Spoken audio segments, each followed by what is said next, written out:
This meeting is called to order. This work session. session is called to order. Thank you all for being here, and I'm excited to get started on this. Okay, ready, good? Ready? Yeah. Okay. We are here to start talking about how we are going to occupy the BLM building, the county administration annex, we're calling it.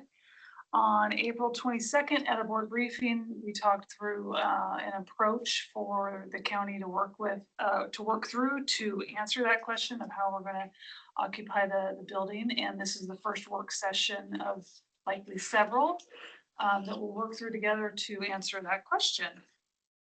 So on the agenda, at the top of the agenda, it describes this larger phased approach to address the courthouse security and space needs, which is our ultimate goal, which is a longer term goal. So we have it broken out into 5 phases. The first being the annex space planning, which is the phase that we're in right now. What is going to go into the annex, not how or what office is literally located where, but generally what departments, county departments would go into the annex. And then once we answer that question, we'll move into engineering, followed by construction and renovation of the building, the relocation of those departments to the building, and then looking back at the courthouse and determine, okay, we now have vacated spaces, how are we going to best occupy those spaces? And there could be some overlap of these phases as we get further down the road, but initially in a linear strategic manner, this would be the most thoughtful way to proceed. So under phase 1, where we are today is the first work session, which under the agenda is comprised of all of these items. But we don't want to rush the process or conversations, and so we'll just move through these as we get through them. And if it takes us 1 work session to get through all of it, great. If it takes 5, that's great too. So we'll just move ahead as the group is comfortable and the board of commissioners are comfortable. So with that, I am going to kick it over to DLR to just ground us in how we got here a little bit with talking about the space assessment results from the study that was conducted last year. Cool, thank you, Rachel. So last year we were hired to look at efficient planning within the courthouse, and pretty quickly on that process, first step there is figure out what the space needs of the county are. So last year we sat down with all of you folks and did interviews to figure out what your current needs are, and very quickly determined the amount of space that you need exceeds what's in the courthouse. So for us to draw and help plan how is the courthouse used, we need to first answer the question, well, what are we drawing within that courthouse? That's when that project took a fork in the road, and then we started to figure out, well, what's going to be in the courthouse and what's not in the courthouse. That was really the meat of what that report turned into last year. And so from that, we established this is the amount of square footage that exceeds the envelope of the current courthouse. And from there, we started to figure out, okay, it could be a mixture of this, it could be a mixture of that. And that's all summarized in that report. And we can kind of go over the space needs of where the square footages ended up. I think at a high level, there's 3 columns in that chart existing. So that's looking at the floor plan here and adding up all the areas and figuring out what you have here now. Requested is essentially the raw data from the interviews of last year. And from there, there's a regularization process where we're applying our professional judgment to help regularize the feedback we're hearing from department to department. And right. Do you want to say anything? So there's some parity, like office sizes are standardized, meeting rooms are standardized, as much as we can share spaces are looked at, all of those things come together. But also we're looking at a future planning horizon, not what they would need today, right? Because we don't want to keep renovating forward. So we're looking at like as 15 to 20 year planning horizon, which is hard for a lot of people to get their heads around, understand like, what am I going to, so this is, what we do, our best guess for what's going to happen in the future. So the numbers that we came up with were significantly higher than almost double of what the courthouse square footage was. And then we sat down with Rachel and had a conversation about, okay, if we could make some adjustments because people's wish list may be a little bit too big for the county to manage. Let's squeeze that down a little bit and make some more concessions in terms of these 3 departments will share this conference room. Or we're only gonna have 1 break room for the building and not a break room for every department, those sort of things. And that brought the square footage down to 7,000 square feet, which is still 20,000 square feet for this building.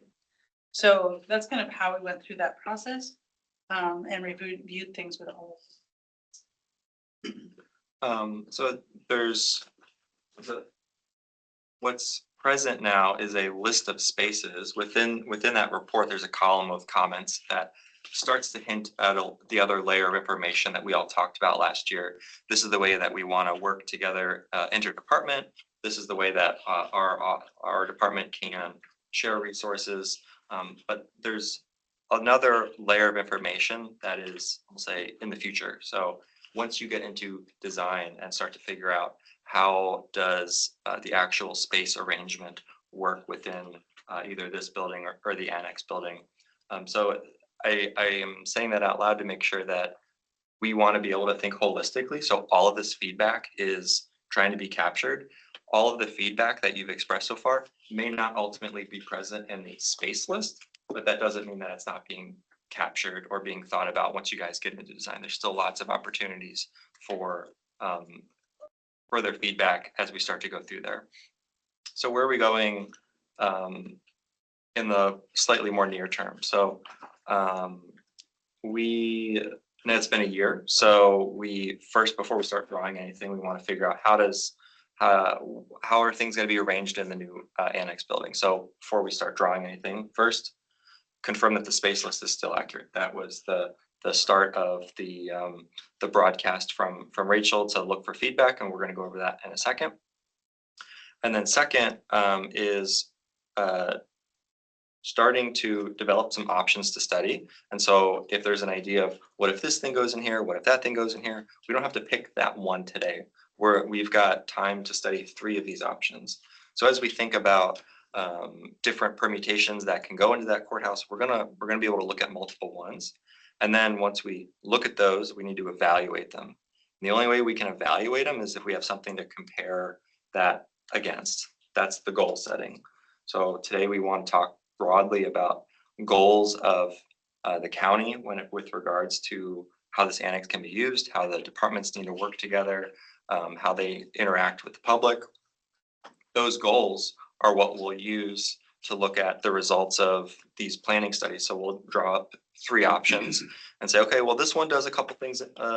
How's that look against the goals? So we said these 3 goals are the most important one. This one is doing okay about that.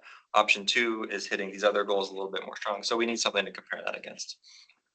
Those studies will not be a today thing. We can start to talk about that as time permits, but know that we don't have to coalesce around one option today. So again, that should be a way to keep thinking broadly about this.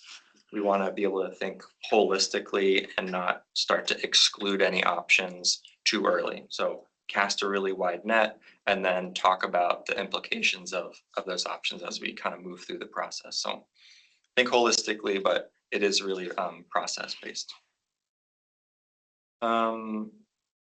Was there anything in the space assessment in particular that anybody wanted to ask any questions about, how we ended up where we did, or what you're looking at, or if any information is still unclear?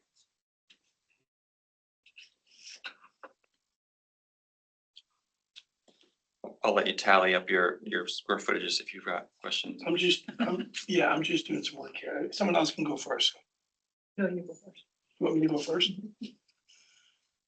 I don't have any questions about how it's been assessed. I'm just curious on how we're going forward. Sure. And what our goals are. I'm interested in some of the other things we're talking about today about, I guess I feel like there's an easy low hanging fruit here of what the courthouse, what the circuit court needs. And then if we look at, I think that there's some solutions that to me they're very apparent. But that's why I want to hear what everybody else has to say about that. So. One way that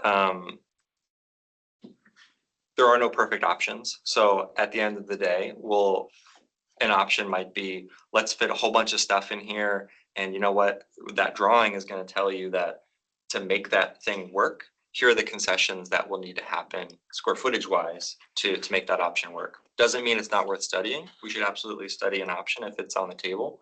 And so we'll be able to say if the court or takes certain spaces here and the implication is in order for that to happen, these are the departments that need to move to the annex. Let's study that option, see what the implication is for there. And then we can say, is that still working against the goals that we're talking about today? So that makes a lot of sense. And I think we'll be able to make sure that keeping that in mind.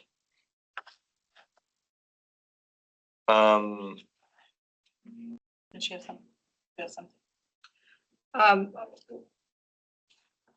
I thought that I understood that there were departments that had updates to the space planning who had additional things or different things they wanted to say. So if that's true, then this would be a good time to bring those up.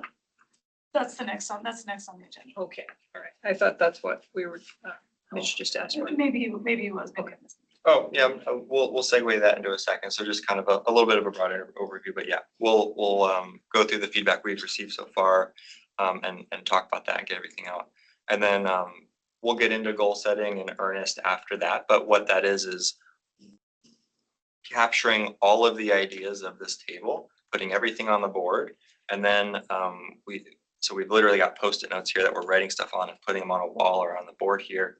And then after that, there's what we call a dot exercise, where we'll hand out a couple of dots to each person here. And that then you can put those on your most important criteria that you see on the board there. And that starts to prioritize. If one of these Post-its has 8 dots on it, you know, that one's really important. If one's got 1 dot, and that helps start to prioritize all of the feedback that we've heard. So capture everything and then start to prioritize through that dot. So we'll get into that after we go over any of the adjustments to the space list. Okay, that sounds like a good segue to results of what we heard when we solicited for feedback. Yeah, so we put out a call for information and we received from the entire leadership team a response from juvenile clerk, tax assessment, and circuit court. So that information has been shared, and from those submittals, I'm only understanding that circuit court wants to speak, but others are certainly free to change their mind on that. So, I'm ready to go whenever. all right. Great. I Start think, with you. sure. I think you all have the handouts here. I'm going to look through here. I think it probably starts on the 4th page back. And I'll just give this really quick update here, why we have the need for additional space. So we've grown from 9 total, 2 judges and 9 staff. We're currently at 16 with 14 staff and 2 judges. And we foresee in the next year or so here, it's going to be at 20 with 17 staff, 2 judges, and 1 part-time judge pro temp. That facilitates the need for additional courtroom and more space. We need more private space available for family law facilitation, release assistance activity, treatment court participant meetings. And we've kind of laid out the space needed. I think that 21 or 20,000 square feet as indicated by the group last year kind of fits into what our idea is here. We believe that all our space could be accomplished here on the 1st floor. It would allow for the community growth needs for the next 30+ years of this courthouse plus. And it would increase safety and security with co-location of all of our offices in one place. Our passive circulation would be much closer. Judges would have chambers adjacent to their courtrooms. We wouldn't have judges sharing the stairwell with folks who are in custody. There's a diagram here of what the 1st floor could look like, and sorry to do your pen to paper, but we had to. Judge Hill has been through this, I guess, 4 or 5 times prior to me, and he put his vision, kind of drew it out. So I took a picture of the old pad. I shrunk it down and put some blue lines where new walls would be. What you really see here is this would become a courtroom again. The area over here, assuming that the clerks would move somewhere else, would be courtroom 3, which would be kind of similar to the courtroom over there, although it'd be a modern courtroom. And I'll talk more about that in a second. I promise I'll be quick, but I'm moving through here quickly.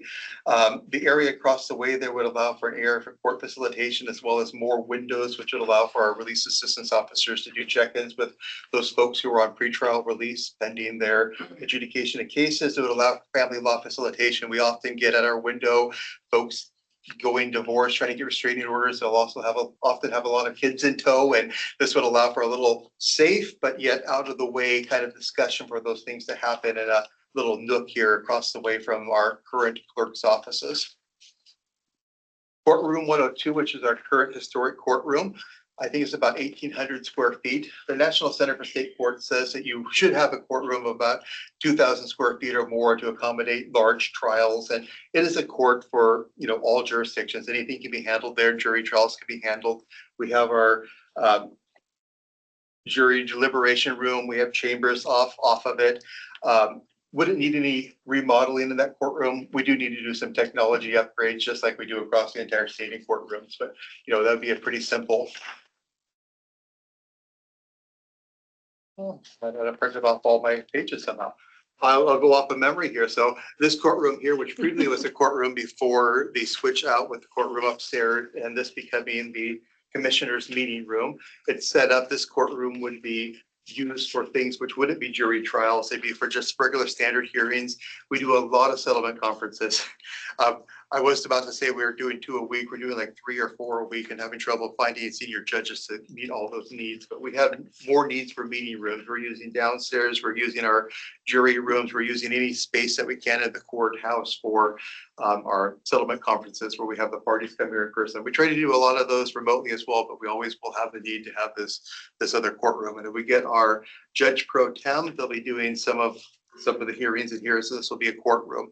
The courtroom 3, which would be here to our left, my left, would have its own chambers adjacent, staff offices around.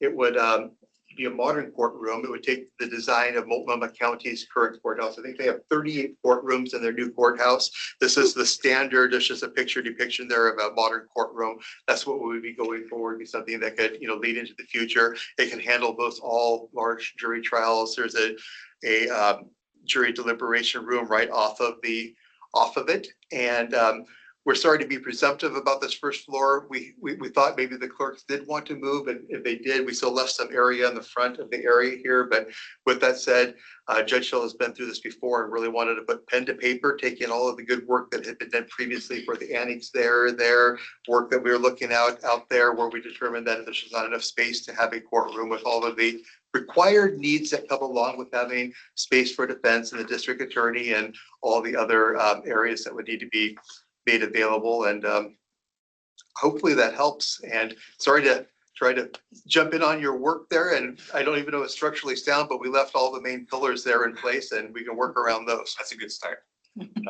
That's great.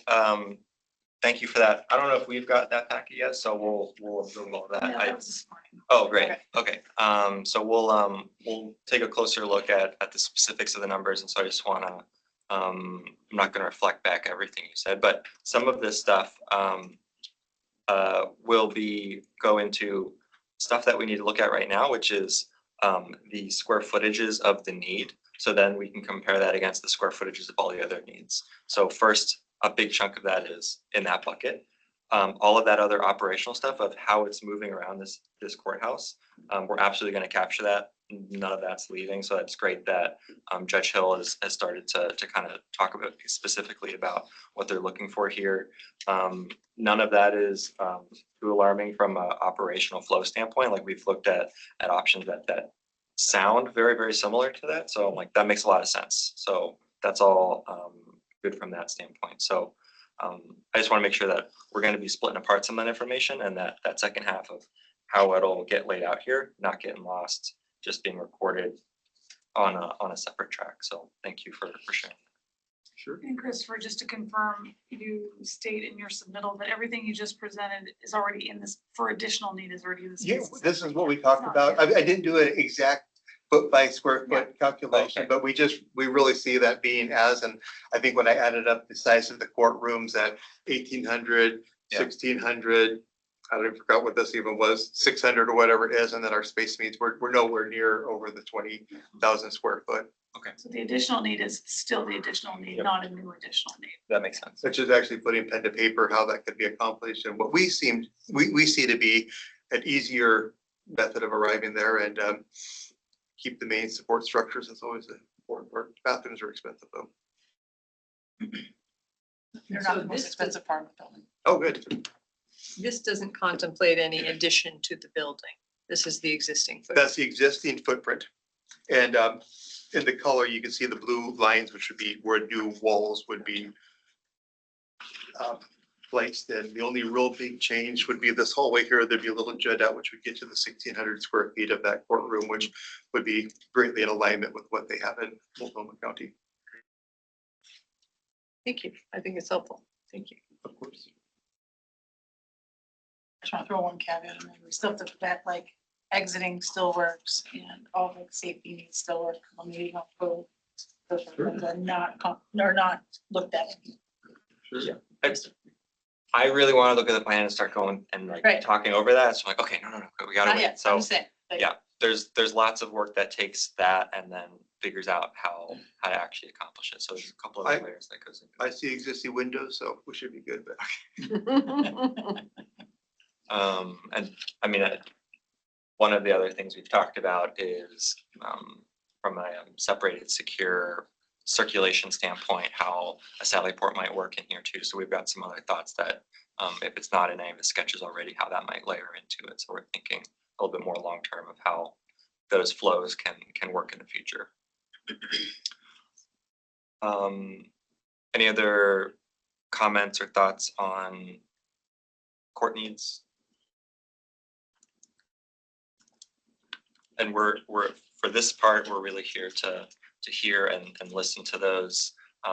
Any of those adjustments we'll kind of take a look at in detail, but it doesn't sound like anything too dramatic. So So one question for Christopher, when you were talking, you mentioned, I think you mentioned the DA's office and Defense Council. So is that here or they are where they are now? they would be, we perceive them, I mean, that's whatever the county decides. I mean, whatever the county decides is what they decide. We just see this as the best layout for circuit court. Just in discussion of the annex as being a courthouse, it just the space requirements increase Yeah. substantially when you have to put in the needs for district attorney, then you also have to provide defense Gotcha. space. Okay, thank you. I appreciate this. I think this is, I think this is reasonable, and I think it also fits in with some of the Sally Port discussions. I feel like this solution, I think, is an elegant solution. It's very simple. It's just, they're all, this whole first floor is that.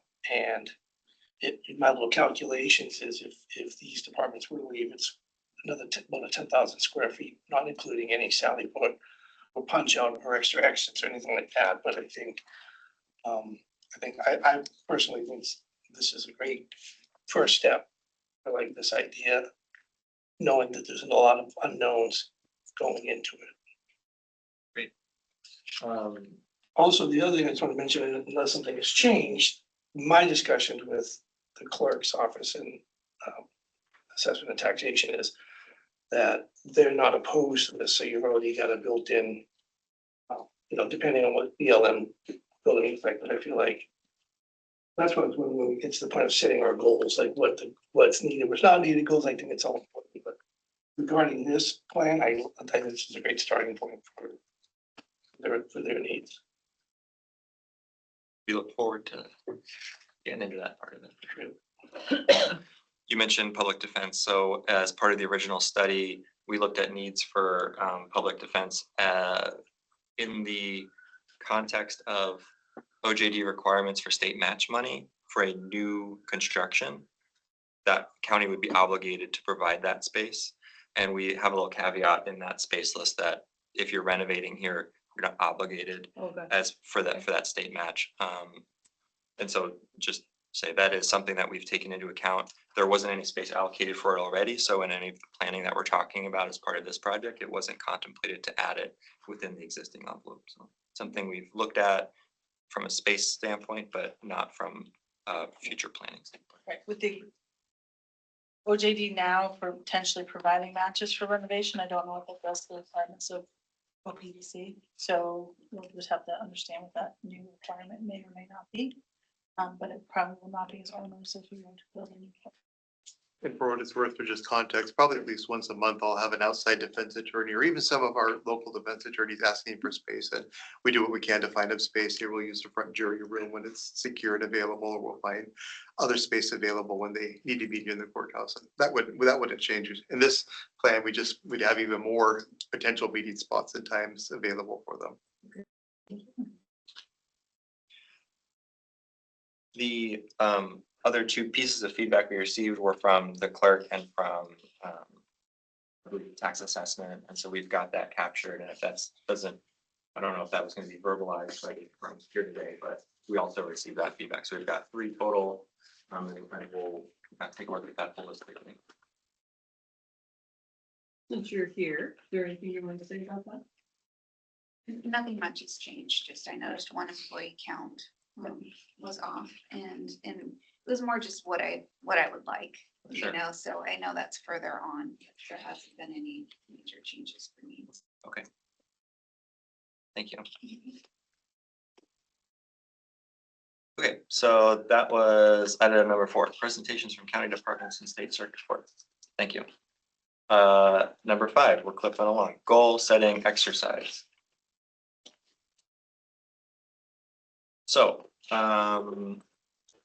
this is a little fluid and it's about as easy as y'all make it. So if you have thoughts right away, that makes it really easy. And if not, then it's a guided conversation. We start to kind of throw some ideas out to develop a goal. What a goal is on a sticky note, what we want to do is we'll pass these out, pass out some markers, and a goal can be anything from as broad as safe and secure. We'll ask probing questions about what that means. We'll ask questions about how departments need to interact with the public. We'll ask county goals about budget. And so as specific as we can be, but you know, we're trying to jot down an idea on a Post-it. So we're not writing paragraphs on that. And we're going to throw it up on a board. And we'll go as long as ideas are coming on those Post-it notes. So first, I brought a little board. I think if we've got a wall here, this is a good enough wall as any. So I'll pass out these, and we can get started with that. So I got this. So it can be goal specific for, obviously just for my department. But Yeah. generally what we find, this is just the cute people dynamics. You all have these specific things in your mind about this Right. project that's very specific, not this ethereal goal, right? You gotta get all those out or else you're never gonna talk about the ethereal goal, the big goal. So whatever comes to your mind in terms of a goal, like I want to have a restroom that only my staff use and not the public. That's fine, write that down, like that's great. But we want to get to safe and secure, trauma informed, not wanting to cost more money to the county, those sort of things. Like it can be all over the place. We understand there's just gonna be a process you all have to go in your brains to get all the really concrete stuff out before we get to the little higher. And some of it might sound really obvious. Right. And Obvious. obvious is good. We need obvious on the board too to compare it against. So this becomes kind of the North Star for the project as we move forward. So when we start to develop these options and say, well, this option is better than this option because, well, why? It's better from that option because it operates a little bit better based on these goals that we've prioritized here today. So some of the low-hanging fruit ones to start with, budget. So let's talk about budget. On budget, can that be a goal? Just Probably, right? on budget. So we're not trying to do anything to use taxpayer money efficiently. So I think we can just call this on budget. Anything else about spending money on this? How? I think it would be important for Judge Hill to be on the 2027 legislative session, county association list, as well as be on the Chief Justice's list. So we're supposed to get a update to the Chief Justice of where we are on this project, because they're going to be asking for money to try to assist in some of this in the 2027 legislative session. So that's budget So like OJD coordination for budget. with the counties. So we need a timely decision. Yeah, yeah. Also, how that works, also OJD compatibility, like you were just talking about, new construction versus renovation, how that affects budget. To date, when they provided money for renovations, usually a very specific project, they've not had any qualifiers. But now that they may be funding, There's been all kinds of things happening recently with Clatsop County, Washington County, and Yes. all other places. yes. And we've seen Grant Hardy with populations 1/4 and 1/2 the size getting brand new courthouses twice the size. Yes. So maybe define OJD requirements for match money. I think legislative requirements would be more, they're gonna dictate it, how that works. Yeah, Bonds, or if it's just gonna be straight general budget pay. we will need to figure out. OJD doesn't per se have a budget. Right, but they make the rules that we have to follow in terms of what we put in these projects. Yeah, that'll be an important planning one. So if to get state to work towards the budget, we need to figure out what match money we're getting, so we know what kind of that stack of capital is. And so then if there are requirements attached to those dollar signs, what's in the project, what's out of the project, So so. we're all in the same. Yep. I just didn't want to think there's some gold bar somewhere, Yep. some gold. Okay, that's a good one. Just talk to David and he will tell you for sure there's not. You for sure will. So my good budget goal, which goal might not be the right word because it might not be realistic at all, but my hope is that the changes that happen to the courthouse will be paid by the state because they'll be for circuit court, and the changes that happen at BLM fall on us to figure out how to pay for them. So I'm trying to imagine, like, how do we do the whatever renovation happens here in the courthouse is for circuit court and is paid for by the state. And then additional renovation happens at BLM and we don't know how we're gonna pay for it. Makes sense. What that sounds like is what you wish to be is the state to pay 100% of renovation costs for the court that exists within the courthouse. That's my hope. Yeah. Which may or may not be. I mean, I have no Uh, idea whether it could happen. It's a but- goal. Yeah. With potentially like space allocation being seen as a match to any of those Yes. requirements. Yes. So we don't want to lose that thought. It's a goal of many of the smaller counties. Yes. Maximize state funding. That's fair, right? Do we need, Yes. does it need to be more specific? Well, Or can let's it capture be? what Christopher just said about this space allocation, the space that we are contributing being the match. Mhm. Oh, I see. What is the match from the state? Is it a 1-to-1 match or? 50% of the courts. Depend. But there's been some different things happening recently, Yeah. Oh, so I know, right. it might be a ripe time, but I think you're right in terms of a goal. We're talking probably more of the specific strategies, sure. but I think these are the correct strategies that need to be discussed to arrive there. I would concur, and I would say that it won't happen if we don't have the state paying for most, like, this is a pipe dream. Yeah. With our current financial situation, so without, Of course. we're gonna be struggling to make BLM renovations, so if this doesn't, And hence that timeliness aspect, because right, the chief needs to know by July 1st, Right. and this is something that she's adding to her core things that she's gonna be pushing forward and discussing with the counties association for pushing forward and lobbying the well, By legislature. July 1st of this year? Yeah, Yeah. but there, 26. yeah, this is a longer, I mean, that's one opportunity, but there's a longer term option to acquire the state funding too. So I think I would recommend for this level, just keeping it broad of just trying to leverage state funding where we can. And as we get a little further along and we're honing in on design, which one furthers that goal as we dig into the specific, because otherwise I think it feels like we're chasing money. Right, and We are though. Right, but if you, We are, but we need to know the goals, because we don't want to chase money to get money, but then we do a project and we don't meet our goal of functionality. So just trying to balance that.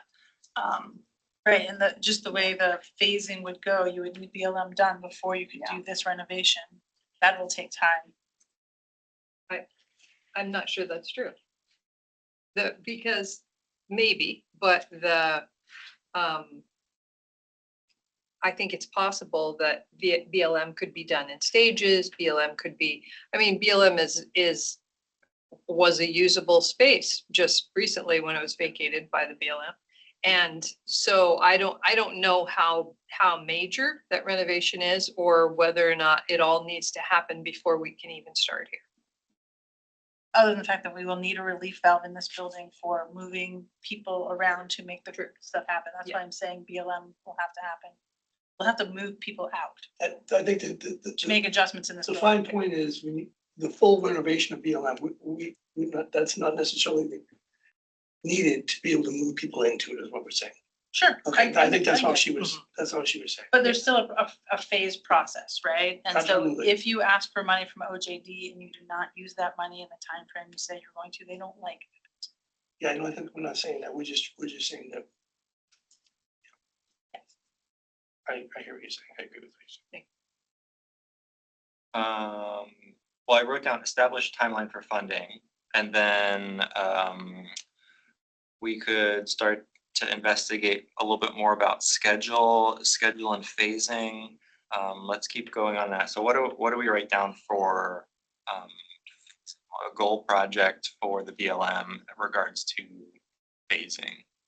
Something about the timeliness of it, right? So I guess this is another question I have, because I feel like there's a tension here. I don't know why that is, but the thing is, for me, the goal is that to be really broad is to spend, for this renovation, spend the least amount of county dollars on the courthouse renovation. And the BLM part, occupancy as early as possible. So that, because there's a couple of things going on here, is we as a commission took a big leap buying that building at this time. It would be nice, in my opinion, to have bodies in there while and I know that there's been discussion, and there's a fear that if we don't do the whole renovation at first, and I just feel like it goes back to the same thing that the elephant in the room is, we don't have money. Like, we don't have the money. But it's so although I would love to just fix that building 100% before we put a single person in there, if we can create the space to get the OJD to start this place, and we can move a couple of departments that are willing and able, and we can figure out a way to do it. So my overarching goal is state pays for the majority of this, early occupancy of BLM to help provide that movement. And understanding that it's not what we all would prefer to have happen, but the reality is, as the people who are elected to make these decisions, it bothers, I want to be able to answer to the public why we bought a building if we're not occupying it for 3 or 4 years. Like, I think I have a problem with that. I sense that you do as well because of your voice into that. So to me, that's a goal, is because that would go into the planning for you guys. Is okay, if we're going to do that goal, if that becomes a goal, then we would be looking at really good landscaping to make it really good, to make sure it's ADA, all those little things, cubicles, new flooring, walls. I think that helps guide that goal. If our goal is early, not full renovation, but early occupancy, then that changes kind of the direction we're doing. So I don't know how to put that on sticky. I wrote minimize major renovation of the annex. We don't want to make decisions that are busting huge holes through it and causing, from a planning standpoint, if we arrange space within it like this, it's going to be a major renovation. If we do this, that's really easy. Yeah. So that's a thing that we can say that aligns with this goal we talked about, minimizing a big renovation of the annex. The other one I wrote was occupancy of the annex ASAP. Yeah. So I think that's. And I don't disagree with that, as long as the needs of the staff for efficient, effective space are met. Absolutely. what I hear in this that I think is the tension and that scares me is that we are going to take staff and we're just gonna put them in a bunch of cubicles over there and hope they come out okay because our goal is to get bodies in the building. So I just want to make sure that we're balancing those two and that we are working with whichever departments we decide are the going to make sure that whatever it is that we create over there, they feel good about, because I'm also worried about, we talk a lot about staff morale, we talk a lot about really wanting to care for our staff, and I'm concerned we have asked our staff what they really need. And then if we say that is so awesome, but we're gonna put you over there with cubicles and we don't know when we're gonna renovate it. And then when we do, we're gonna have to move you out. We don't, we're gonna move you. So I want us to be thoughtful in how we do that and make sure we're working really carefully with our directors. We know what happens when you put a department in a space that doesn't meet their needs and how hard it is for them to do what they need to do in the best possible way. So I think that's my caution about hurrying. I guess my liaison, I'm very well informed on what they need, and that would be part of the renovation. I'm just saying the whole building, that whole plan, but if we're moving people in there, no, we're not just throwing them in cubicles, and I'm not, if it sounds like I'm saying that, I'm not. Oh, it did. no. Somebody Because said, my well, just concern- put up my cubicles. concerns are election security, which we don't have, which we Yeah. have to ensure we do that. These folks take in sometimes $35,000 a day in cash, Did you say you know, tough.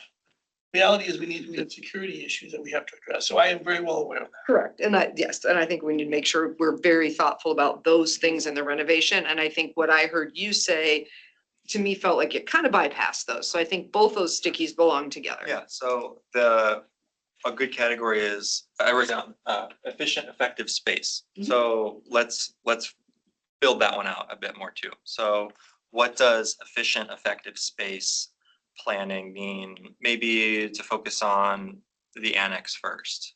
So what else goes into efficient, effective space there? I think part of it is it can't be just the annex. And I think this is something else that my commissioners, I've heard them say, and I agree with, is a move, deciding who from here goes and who from here goes first may play into how we're meeting the needs of the people who stay here.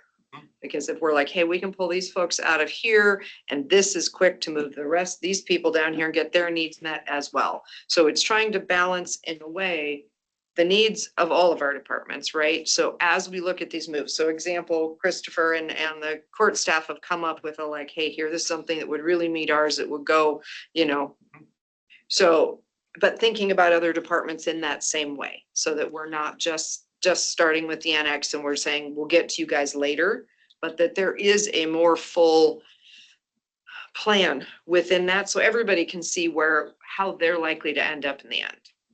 Does that make sense? Yes, effective and efficient. So does comprehensive, what's It's a master plan. It's a master plan, thank you, because it is, rather than saying, well, we've identified these two departments, we're gonna give everything in our thought process to the annex, so we'll come back to you guys. It's a master plan. And no matter what, an idea of phasing is going to be essential in For this. sure. And so there's a first step, and that first step isn't the whole project. That's obvious. That's kind of clearly saying phase one is a piece of the project, is not the whole thing. So inevitably, how many pieces ultimately there are in the project can be up to this group as we go forward with balancing quickly using it, effectively utilizing it. The annex is 13,000 square feet, thereabouts. About half of it requires a change of occupancy. So when I hear about effectively using it quickly, half of it's off the board from that, because that's a major renovation, changing the piece of it that is occupied as storage, that big warehouse. And so now that means if we're looking at quickly utilizing it, not stuffing cubicles into it, but effectively planning what's left, that front office space of it. So that's how we're thinking about effectively and quickly being able to think of how spaces are fitting into the current annex. a piece of the, I'm thinking of how to connect effective and efficient to the election security. And so if any of that's moving over there, it's currently a wide open floor plan.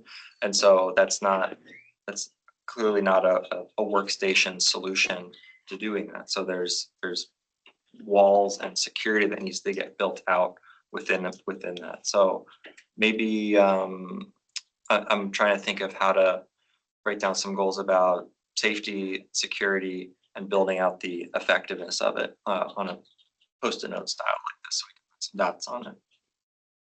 What are your thoughts on what else makes an effective space for broadly the county or for your particular department? Whatever, I say whatever best serves the public. That's my biggest, Public. second biggest concern. Um, Security for employees and then public access. ADA. that's great. That's really great. To, yep, we can hear you. And I think too that when we look at like that public space, yeah, it's the public, but also like we have our election workers that are there too. So I think we have, you know, not only to the public, but to our staff and to the people that are here working as temporary employees as well need to have, you know, a secure spot too. I wrote down security for employees and access for the public. Are there more points to that that we need to add, or is that? The ADA accessibility. I'm gonna make that, I'll put it on the same one. Access, I wanna say. Physical access for the public. I'll just put ADA on there. Yeah. Cause I think it's both, it's physical access and access for all is what we're trying to make sure is captured, right? I don't know how you capture this, but if you go back to budget, one of the things of certain departments is that there is the leveraging of some grant money for such things as election security. So I don't know if that should be on there as well, because that would help with the remodel. You know, we looked at, I think emergency management had some possible options for that. And that would also just which department to move to, because if EOC was over there, just hypothetically, that would be an opportunity to get some funding as well. It feels like it falls in maximizing state, is it state funding? It would be federal. Federal, okay, so I'll put, it should be maximize. State, federal, match funding, Yeah, match funding funding. outside, funding other than county dollars. So Yeah. we don't care where they come from, as long as Somebody they're not else. our dollars. Maximize non-county dollars. Love that. Yeah, Benson County got $1 million for their EOC. I mean, it's gonna be a $10 million EOC, but they got $1 million from the feds. It comes with requirements. though. Of course. The Fed.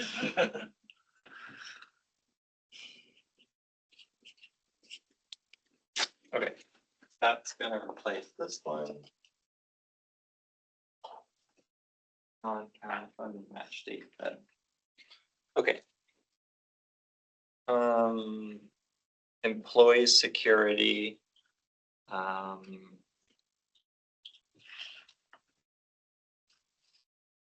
What employee security from separation from the public who are inside the building? Yes. Yes, and payment security. Secure storage, right? Is that fair?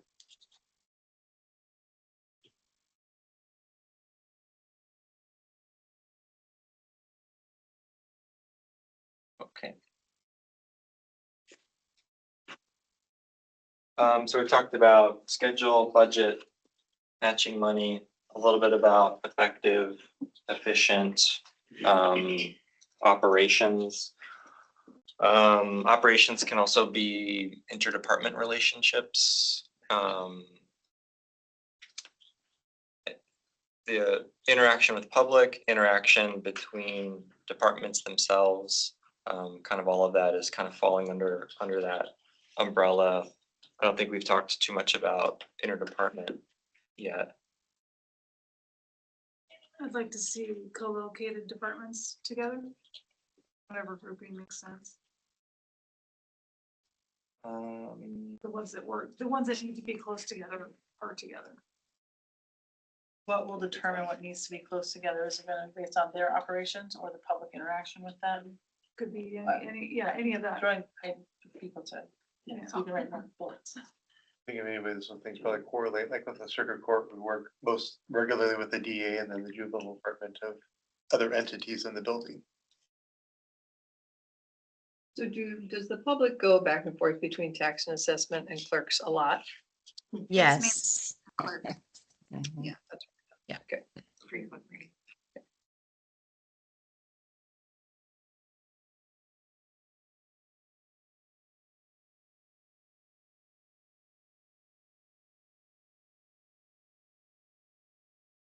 Yeah, we may have moved off it, but I just didn't want to lose sight of it. Quality and efficient workspaces and meeting rooms.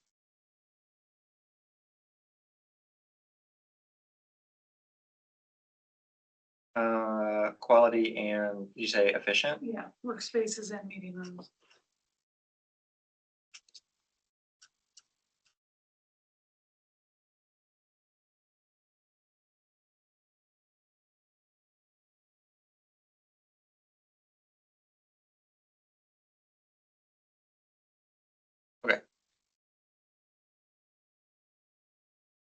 It sounded like there was no question on tax plus courts or tax plus clerks, court plus DA under co-location, And juvenile.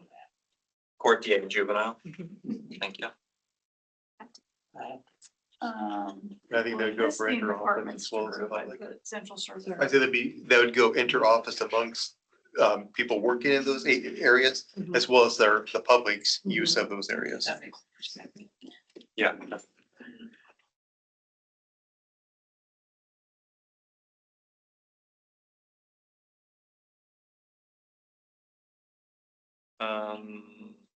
Whatever you just said, Rachel, I didn't hear it. What was the last thing? you Oh, said? I didn't realize we were putting goals up for specific co-located groups. So if we're doing that, adding central services co-located.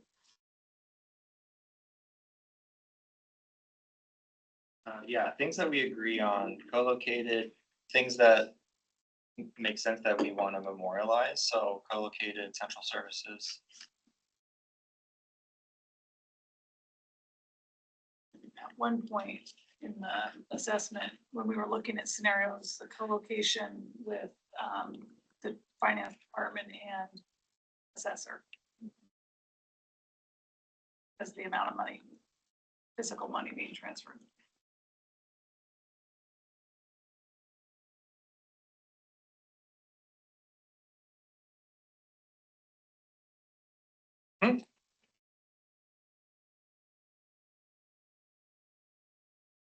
Your question was about what Rachel was saying.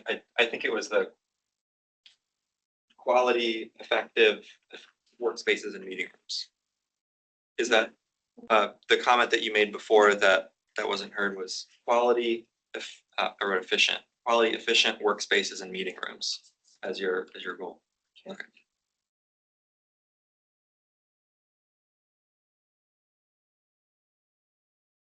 This is just a perception thing. My perception is that the commissioners should be in the courthouse.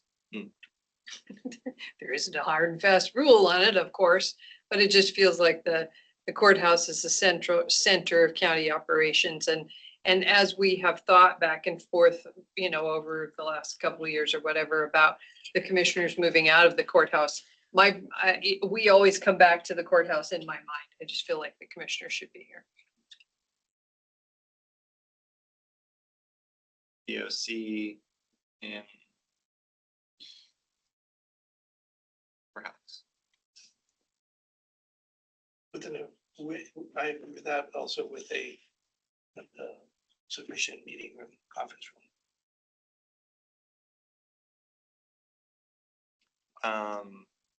Right then. I don't know, you don't have to, I mean, it's just.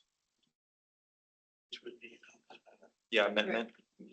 I know it's in there, so wherever that's at, but I'll put VOC in courthouse here.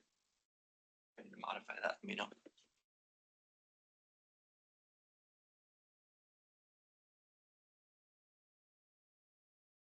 We talked about security and safety kind of overall. Is there anything from an exterior standpoint, parking, that type of thing? We talked about it in regards to secure parking for the courts, for judges and electeds, how a Sally Port might work.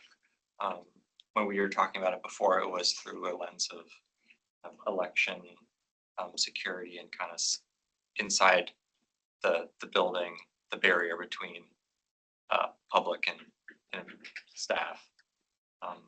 Is there anything else we need to capture? Or is it? You have the ADA, that's a big one, I think, for both locations. Matt, is this, sorry. Or so we say that feeds into safety and security as well, sorry. True. Matt, do you wanna, as you liaison, I feel like I need to mention your issue, your request, that you've done an excellent job advocating for youth having a private entrance. So, I don't know, I think that fits into security. Well, not necessarily a private entrance, but if we would need to take a youth into custody in the building, a private way to get them out to a transport vehicle, because right now we're escorting kids through public areas in the courthouse.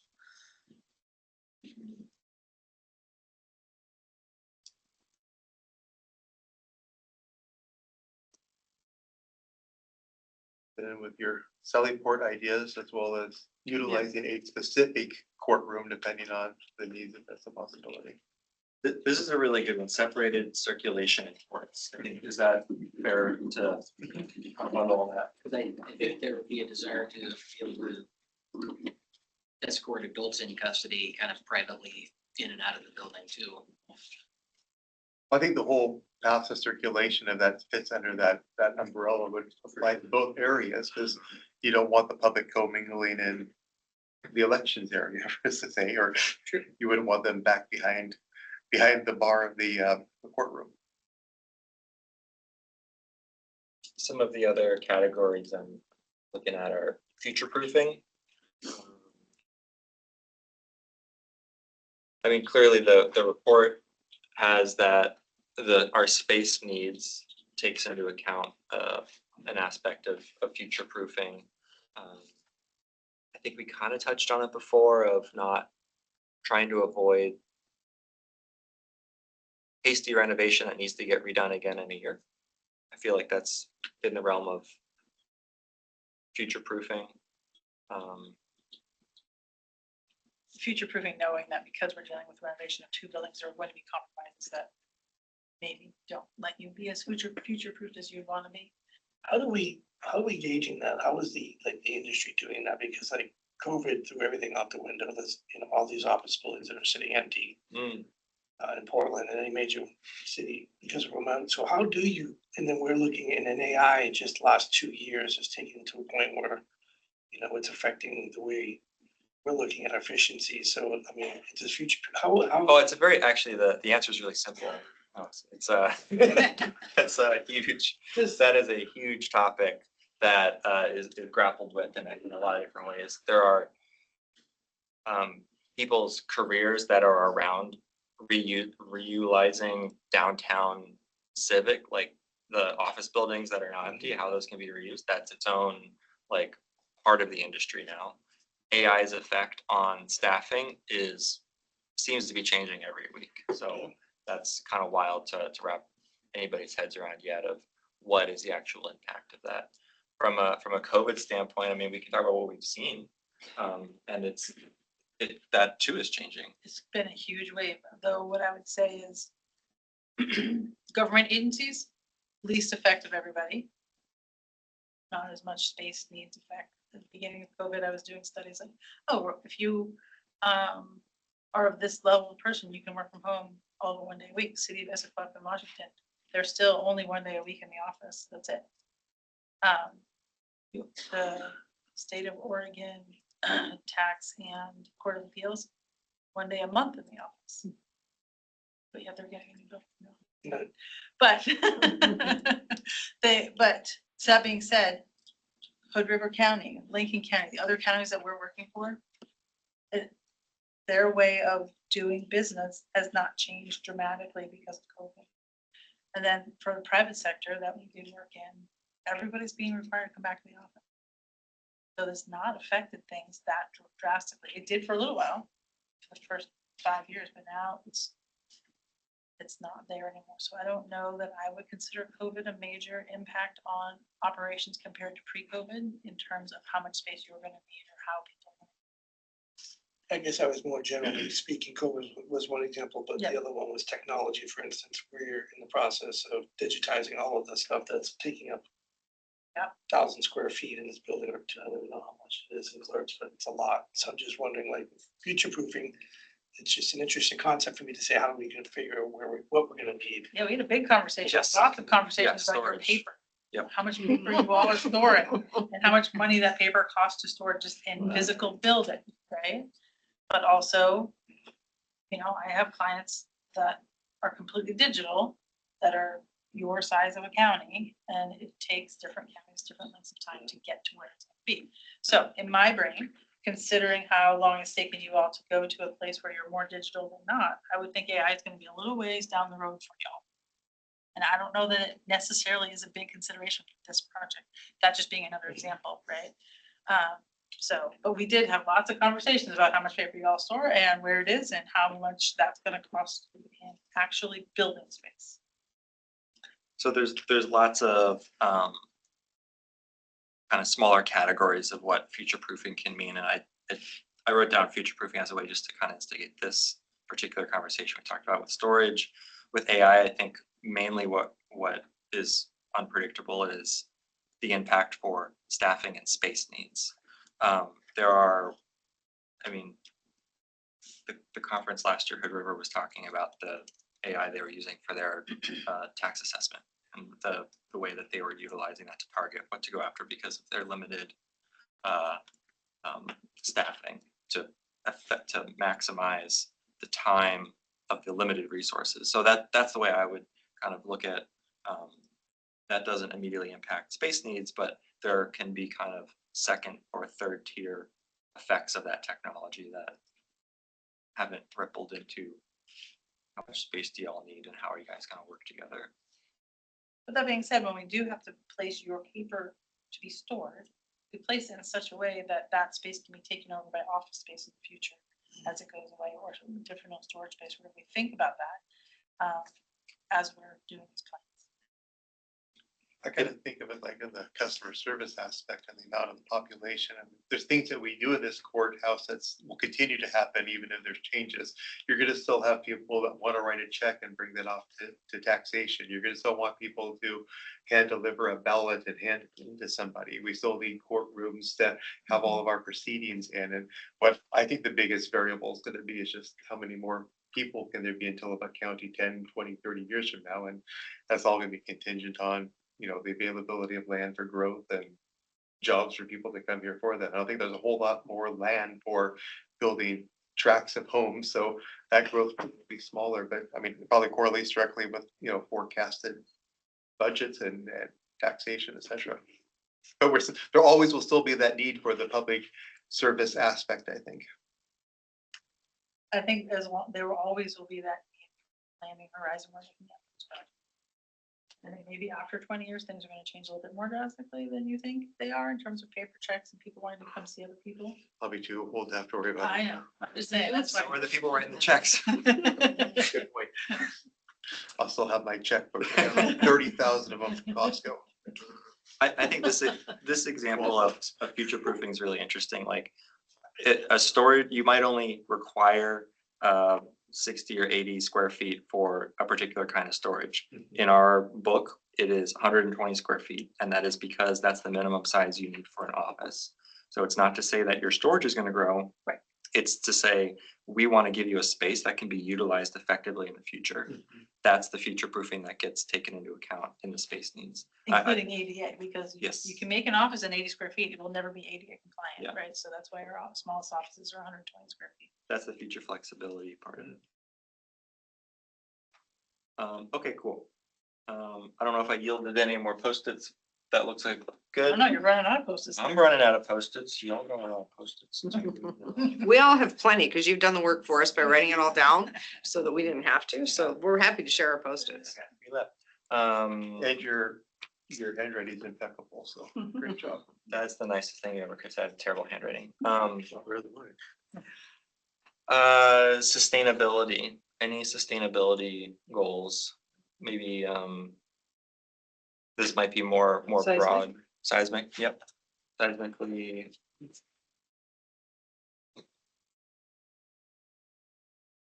Seismic safety.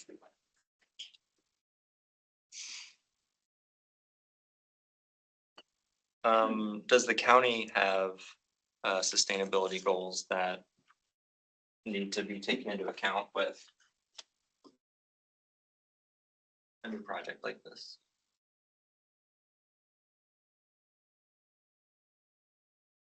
Goes okay, but sometimes there's some obvious. We do in the, No, you know, so we don't in the strategic plan.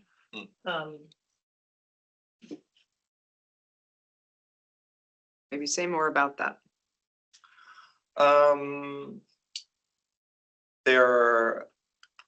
There can be goals that a jurisdiction will have about their own buildings being seen as examples of doing good from a sustainability, from an energy standpoint.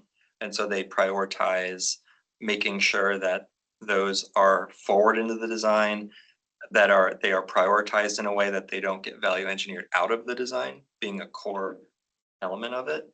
And then it's also about the visibility of those things too. Sometimes energy like photovoltaic panels can be challenging to accommodate on the roof based on how big your building is. So we'll say, well, you could do that, or you could pay some money and outsource it and put it somewhere else, or pay to get some credits to do something. And that's a different than saying, nope, we're gonna put them on the site if it's on the ground or if it's over the parking. And it's okay that it's visible and seen. We want it to be visible and seen. Those are some of the ways that we've thought about it. Also, Oregon code, just basic what we have to do to build, once we start into a building, it's pretty sustainable, right? I mean, So I don't think that we have higher sustainability or environmental goals than building code at this point, that we've talked about in any way, shape or form. We're much more currently, I think, worried about cost and I would efficiency. say there was some financial benefit to those Yeah. sustainability, but in this current climate, I don't think I think a lot of those programs have been paused or stopped, but if there was some money available to build in those sustainable things, I think that's. It goes back to that non-county dollars, so there's To something. me, the sustainable question goes back to that, really, same thing, it's not Yeah. a ideology. but we can also look at it from a sustainable in terms of ongoing operations too, right? So what you're paying every year to operate the building might be a payback that you are interested in, right? Even though it might cost a little more, which is the harder part, because it costs a little more upfront potentially. And since dollars are tight upfront and in the long term, you gotta make that decision, right? So it's another thing. Yeah, and I think Paul said it is, we don't have an ideology that says we must show that we are green. That isn't part of our sustainability, but if it is a financially beneficial decision, let's talk about Even it. long term. Long Even term. long term, So yeah. if there's a It's worthy of 7-year payback discussion. on something, does it make sense, Sure. right? So from I mean, that can be coded as just a operational, we want to be able to look at the operational cost in regards to compared to first cost. And I mean, maybe it's as simple as that committing a goal to put on the board at least is looking at first cost versus operational costs. Not committing that you're gonna make the super expensive system every single time, but to say, yes, it'll be part of that process, and that sounds good. This is good because casting that wide of a net is really helpful for the next piece of this, which we're probably pretty close to. So we can say all of this is yes on the board, but this dot exercise is, there might be one or two more dots next to budget than having a super sustainable thing that we can't afford. That's necessary for when we get to the point of evaluating a design or evaluating an option that says, yeah, but this one is going to meet this goal. We can afford it. We can do it right now. All right, evaluate first cost versus operational cost.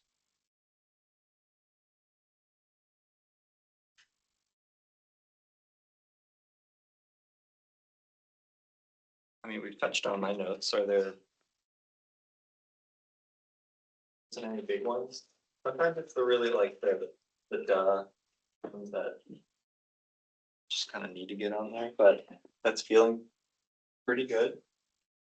I just want to revisit about departments going together. And see also what Christy has to say about this. I've worked in the assessors for a couple decades. And community development used to be downstairs. And when they moved, we all panicked. How can we not be in the same building with community development? And we figured it out, So for me, the only department I really would need to go with would be tax and assessment. But, clerks and treasurers, there's ways that we can, if we don't go together, that we can figure out how we can still operate together. Same way we did with community development. That's a good nuance, and I think not sure how I make it into a post-it, but I'm thinking about how we think about options we develop to study that may not be optimal from a co-location standpoint of what we just talked about. But hey, maybe it's worth studying this so we can talk about this one would meet a lot of other goals. This one would be really effective or really a cost-efficient renovation if we did this, but it doesn't have this particular kind of co-location, and talk about that in a nuanced way. Yeah, Especially during COVID, I've learned how to, just because we've always done it this way doesn't mean we can't figure out the new way to work. I appreciate what you just said, and that's a thoughtful perspective, and I appreciate it. And also, where my brain went was, I wonder if we could put you all back together, because I have heard from the community specifically, why can't you commissioners figure out how to create one-stop shopping for the public?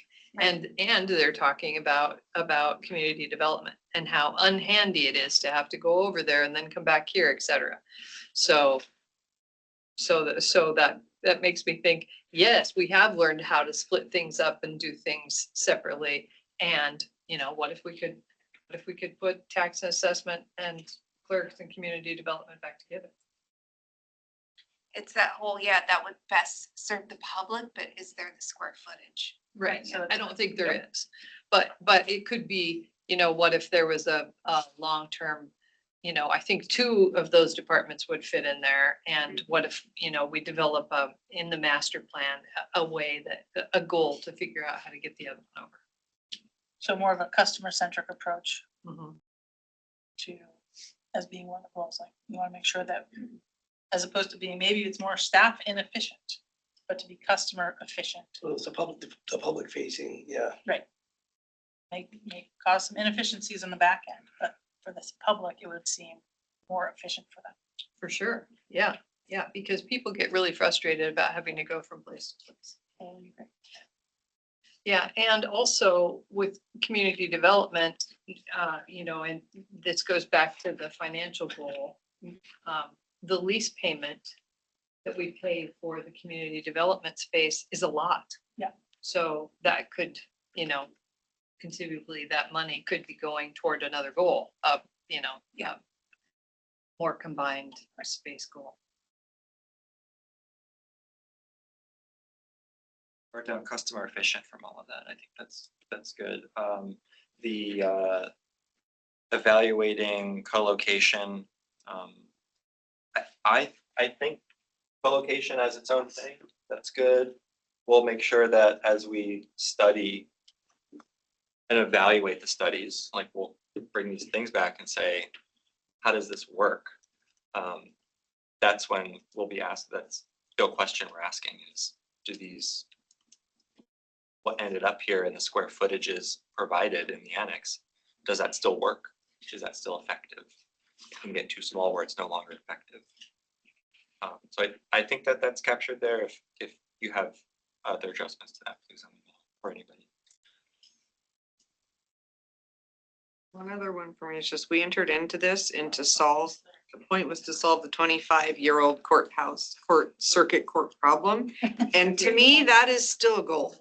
So as we look at all the moving parts and all the things that we could do, I feel like solving the circuit court problem is still something that needs to be its own goal. Yeah, It's I like, is this really what we're trying to do here?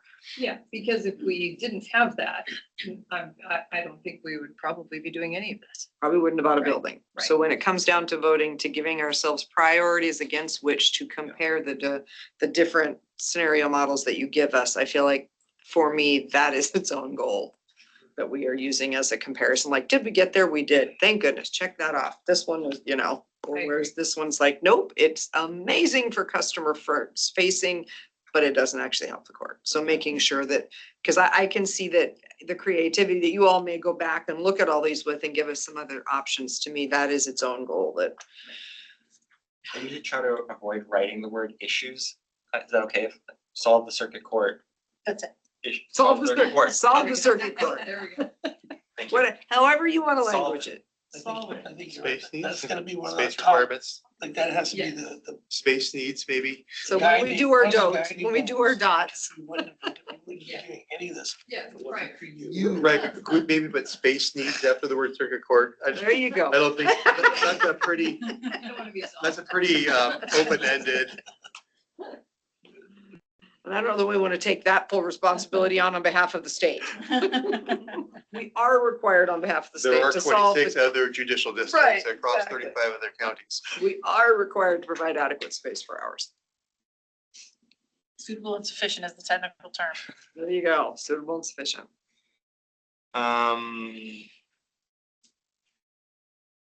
Yes, that should get a couple dots for sure. If you all agree. Or do we all agree that's like the top and then we don't have to spend our dots there and we can nuance our dots? I agree. I think that absolutely is up to. Everything else just kind of follows. I will give you all an extra dot, just to make sure that we're documenting it the appropriate way. Okay. Yeah. So I will give you, we haven't That's said an quite how extra many dot. dots here, because it depends on how many stickers there are. Right now, it looks like you're gonna get 3 dots, including that extra one. One for there. Yes. Okay. But I think, I don't know, Mitch, take a quick 5 to 10 minute break, because we're almost halfway through. And then if you think of more, write them down and we'll put them on at the beginning, and then we'll go through the dots. Does that make sense, Mitch? Yes, so before we move away from solve the circuit court space Oh, you needs, have more. can that mean? Solve means have a plan that is in a master plan thing that comes out of this project. It doesn't mean it is being accomplished in phase 1. Phase 1 is make space for the court, probably. And there may be some other interim phases of bringing the annex on more online. There's different kinds of space in that. So solve circuit court. I just want to make sure that, and maybe we can think about this in a break, but to get to the end of the project and say, we didn't solve circuit court because nothing of renovation didn't happen yet. I feel like that would be a bummer. I would want to say like, yeah, we solved it. Here's the plan to solve it. And that should. I think we're all saying the same thing. Okay. He just wants to make sure it's crystal clear Right. that you're not expecting phase 1 to do your priority, your number 1 priority. You're expecting the plan to do your priority, just to make it crystal clear that we're Yes, Not and I think only you just working affirmed on it. Yeah. on the Yeah, we project. want everything yesterday, Yes, totally. but we Yeah. understand I've been working on this since 2012 for you, so I get it. yesterday and for free. And green, if it's free. Okay, that makes the 5-minute break. We'll come back. Takes 10 minutes. 10-minute because They break. might get lost somewhere. You never know. Because we're gonna go check our. Okay, so part two, this part's, maybe it's easier. It's easier for me. You're voting on the goals that we have here. So you all have 3 dots. I'll review what's on the board there. I've tried to kind of collect a couple things, but then you'll each put 1 dot on whatever you want on there. If you don't put a dot on it and a post-it doesn't have a dot on it, it's not getting thrown away. We're not getting voted off the island, and it's still a goal. Because we all, when we write it down, said, yep, that makes sense. So clearly there are different grades of things on here. Some stuff's kind of a small goal. Some of it is a, yes, this is an absolute imperative goal. What we're trying to do here with this exercise is elevate the imperative stuff. So I'll ask you guys to get up and put your dots on here in a second. So just to give you an overview of where stuff ended up. Maximize non-county funding match, state fed. Define OJD requirements for match money. On budget. Establish timeline for funding. Occupancy of annex as soon as possible. Minimizing major renovation of the annex. OJD coordination for match money. Efficient, customer efficient. Evaluate first cost versus operational cost. Efficient, effective space. Solve the circuit court space needs. I put that one in the middle. Secure storage. Quality, efficient workspaces and meeting rooms. Seismic Yeah, safety. you can merge those. I think I added Sure. that. Sure. Yeah. That way we're not splitting the votes too much between the two. Before you go on, then, I think a couple of those OJD I think there's funding 3 of ones, those. so I think 3 of them are the Yeah. same. Sorry. So, OJD coordination for match money is define requirements for match money. And I think they There's kind one of, more, and then there's one more, and I think they all kind of fall under maximizing the non-county non-county dollars. We have top left. Maximize non-county funding match. Mhm. I think those all fall Those are all underneath same. that We'll make all of this the same thing. You're voting on one. mega goal. One mega goal here. Make a dollar sign. Okay, now we're back in the neighborhood of effective space. So we just combined effective, efficient space with quality, efficient workspaces and meeting rooms.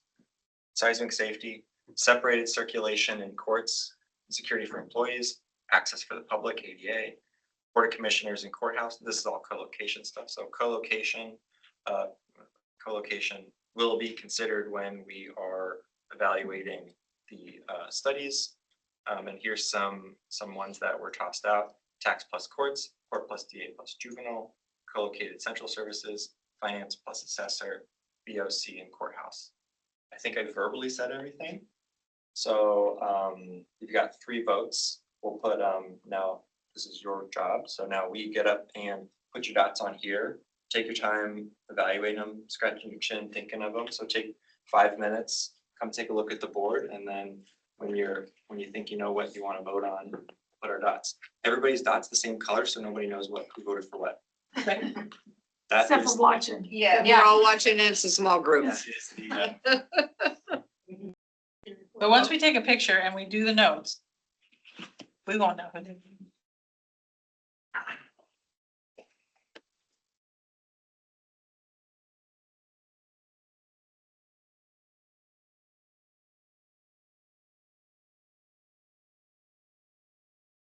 All have to vote for this. Christie, was that a free one? Christie did a message about where she I think wants her we're also supposed. Is that a freebie or that we have to do? You have to do that one. No, they give us an extra dot specifically.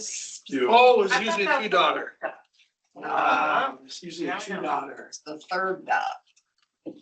Who knew?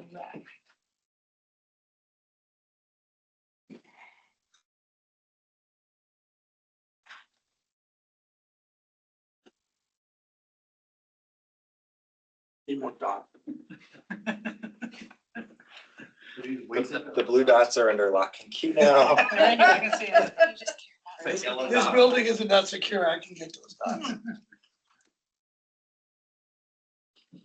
Just kidding, public. Apparently Christie online. Preferences in the chat, so if you want to go into ADA. We do. And then. There were preferences and stuff. I'm not sure Where's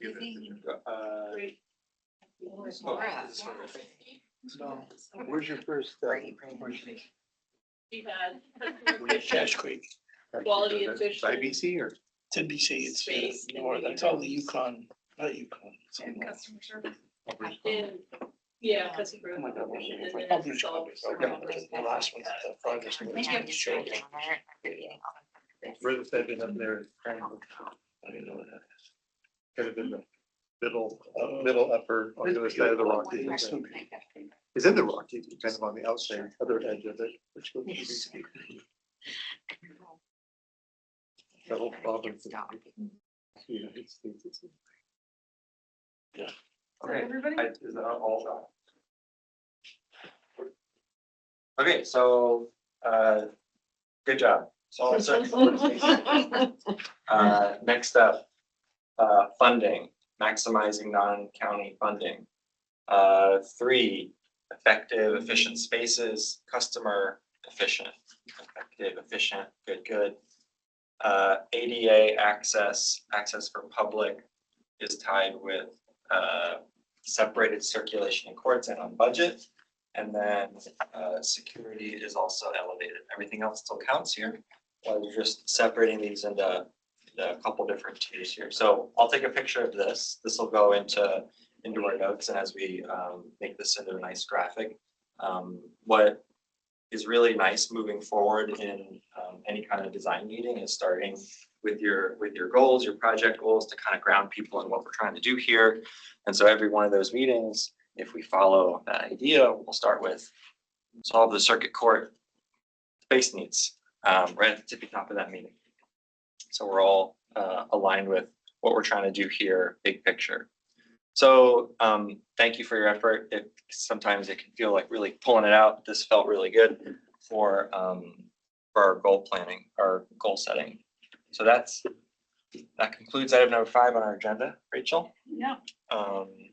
There are 2 other items here. I don't know if you want to continue with those or how you want to tee those off. Yeah, I think we haven't got that far because I didn't know if we would get this far. So I might ask the board. So the next step that we've talked about is, well, the board needs to affirm what are the top 3 DLR. We're looking for the board to ultimately approve the top 3. So the next step is of these, we did the dot exercise, but it's your top 3. So if you're good deciding that today here, I think we can proceed, or this is a big piece to this whole project. If you want some time to look at the summary that DLR provides and come back together and affirm the 3, and not that they can't change forward after you sit with it. But that's where we are next. And then we would move into more specific, what elements of what DLR should consider in and out for the 2 buildings.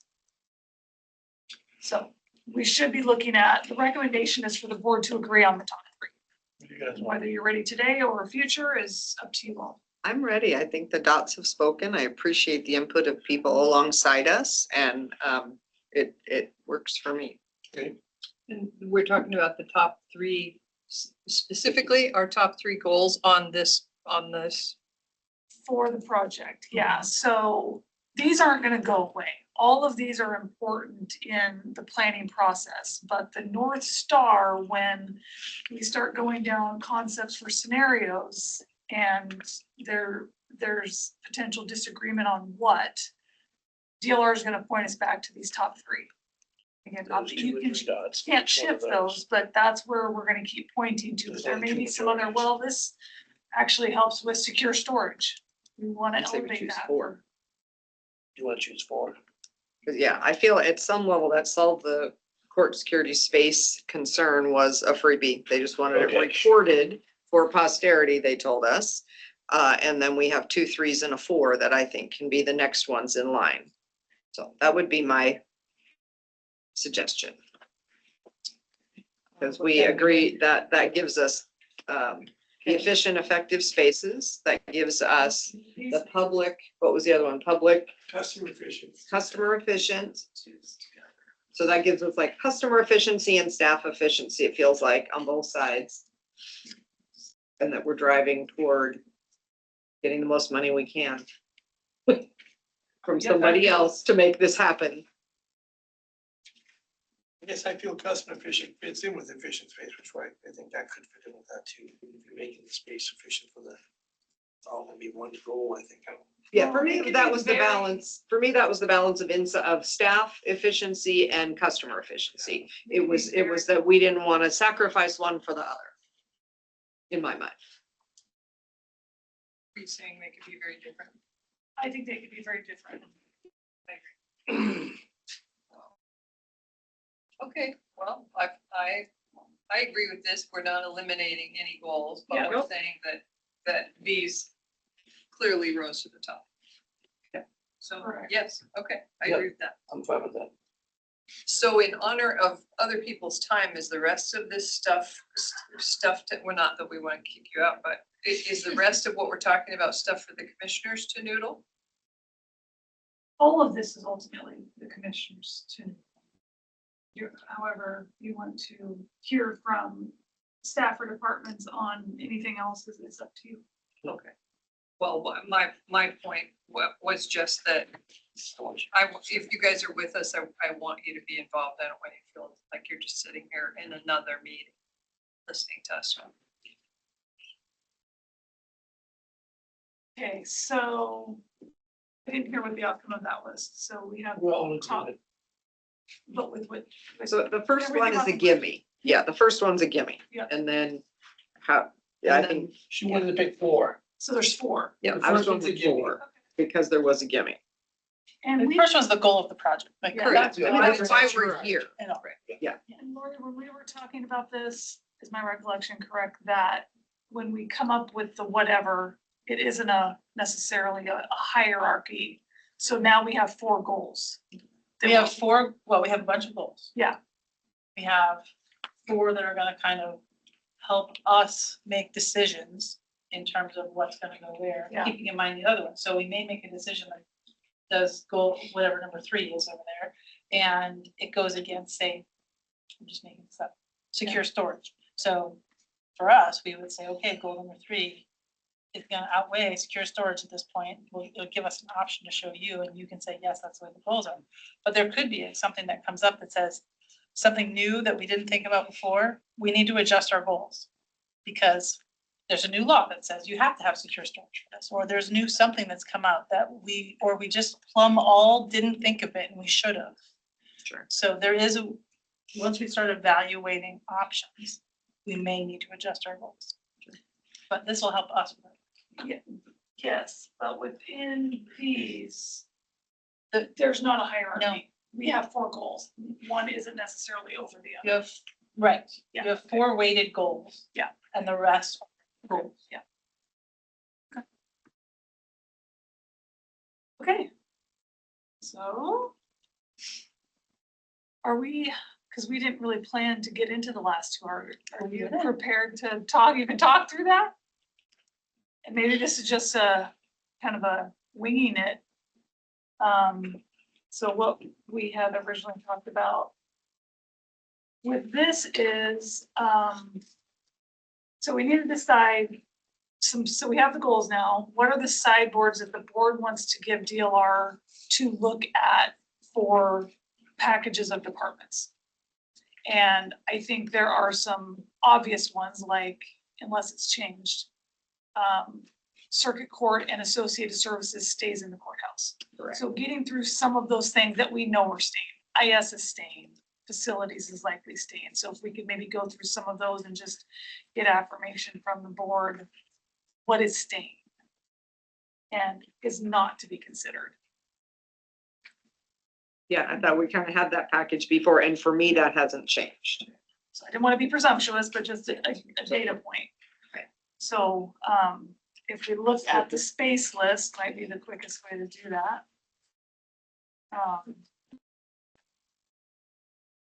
Lobby, the first line stays, that includes facilities. Justice Court stays. This- IS stays. Sheriff's Office stays. DA and Victims Assistant stays, and Juvenile and Circuit Court stays. Is there any deviation to any of that? No. And for the remaining departments, which is Central Services, Veterans, Assessor, and Clerk, and the BOC and Associated Meeting Room, are there any of those that you want to take off the table? And please, Jill, are interrupting you. No, you should do this differently. No, I'm you're just winging good. this. Yeah. Okay.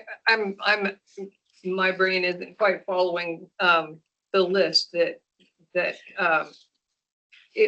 list in my mind would be easier to talk about who we think who we'd like to see a consideration for going to BLM. Because I think that group is much smaller. So for one thing, I'd like to see DLR work with the schematic that Christopher shared with us. Like, you know, how does that work? And what is it, you know, what does that look like? And then in terms of BLM, I think we should be looking at tax and assessment, clerks. I think we should be looking at 4 departments. They definitely won't all fit, but how do we imagine it, even if it's phased? Tax and assessment, clerks, community development for the reasons that we said today, for being customer efficient, but also for being financially efficient in terms of what we're paying for the lease payment. And the emergency management, which it desperately needs a space, and, you know, maybe is in the building or maybe is on the property, but not in the main building. Maybe is, you know, at some point a full-blown EOC. I don't know, but those are the 4 that I think we should be thinking about looking at. You know, what could happen quickly and what could happen in a phased approach.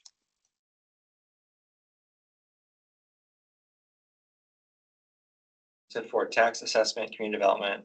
The 4th was Clerks and emergency management.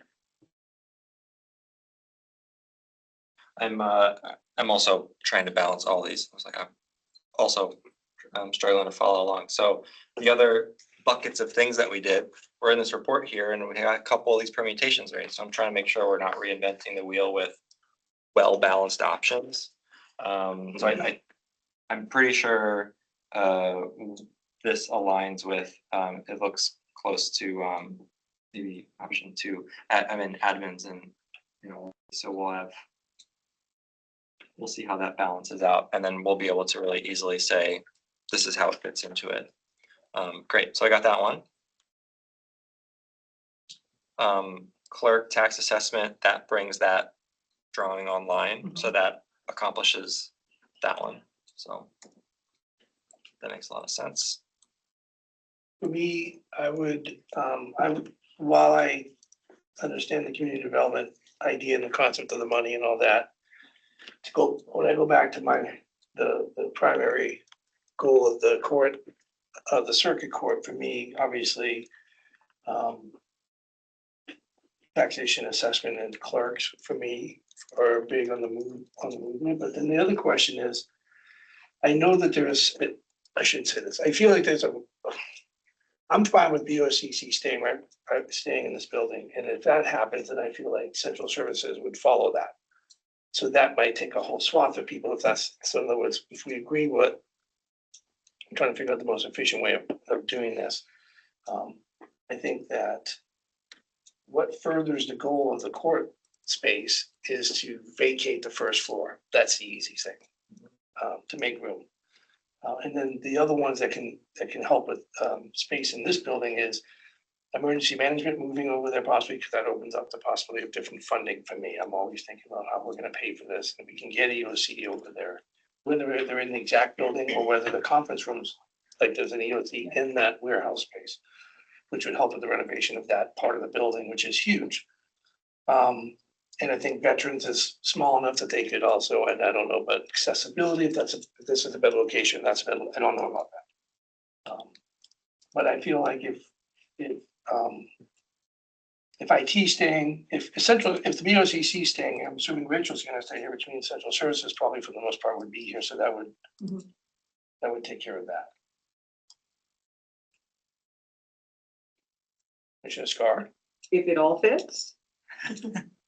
Yeah, I think that's when I'm looking through and trying to remember the scenarios, it felt to me like we weren't all gonna fit. Would it So- only remove, if we just remove it, I'm not sure, if we don't change anything but the first floor, Mhm. how is? I was just thinking of the numbers, so Thinking yeah, of fitting into BLM, you mean, or fitting here? correct, BLM, Okay, right, that I agree with by you. the time we try to pull everybody over to BLM, we don't have room in BLM for everybody. Right, but if we Right, so only I move the think- two that would essentially block the plan of first floor. Then if those two will fit, then that solves the primary goal of the core room Yeah. space assessment. Right, true.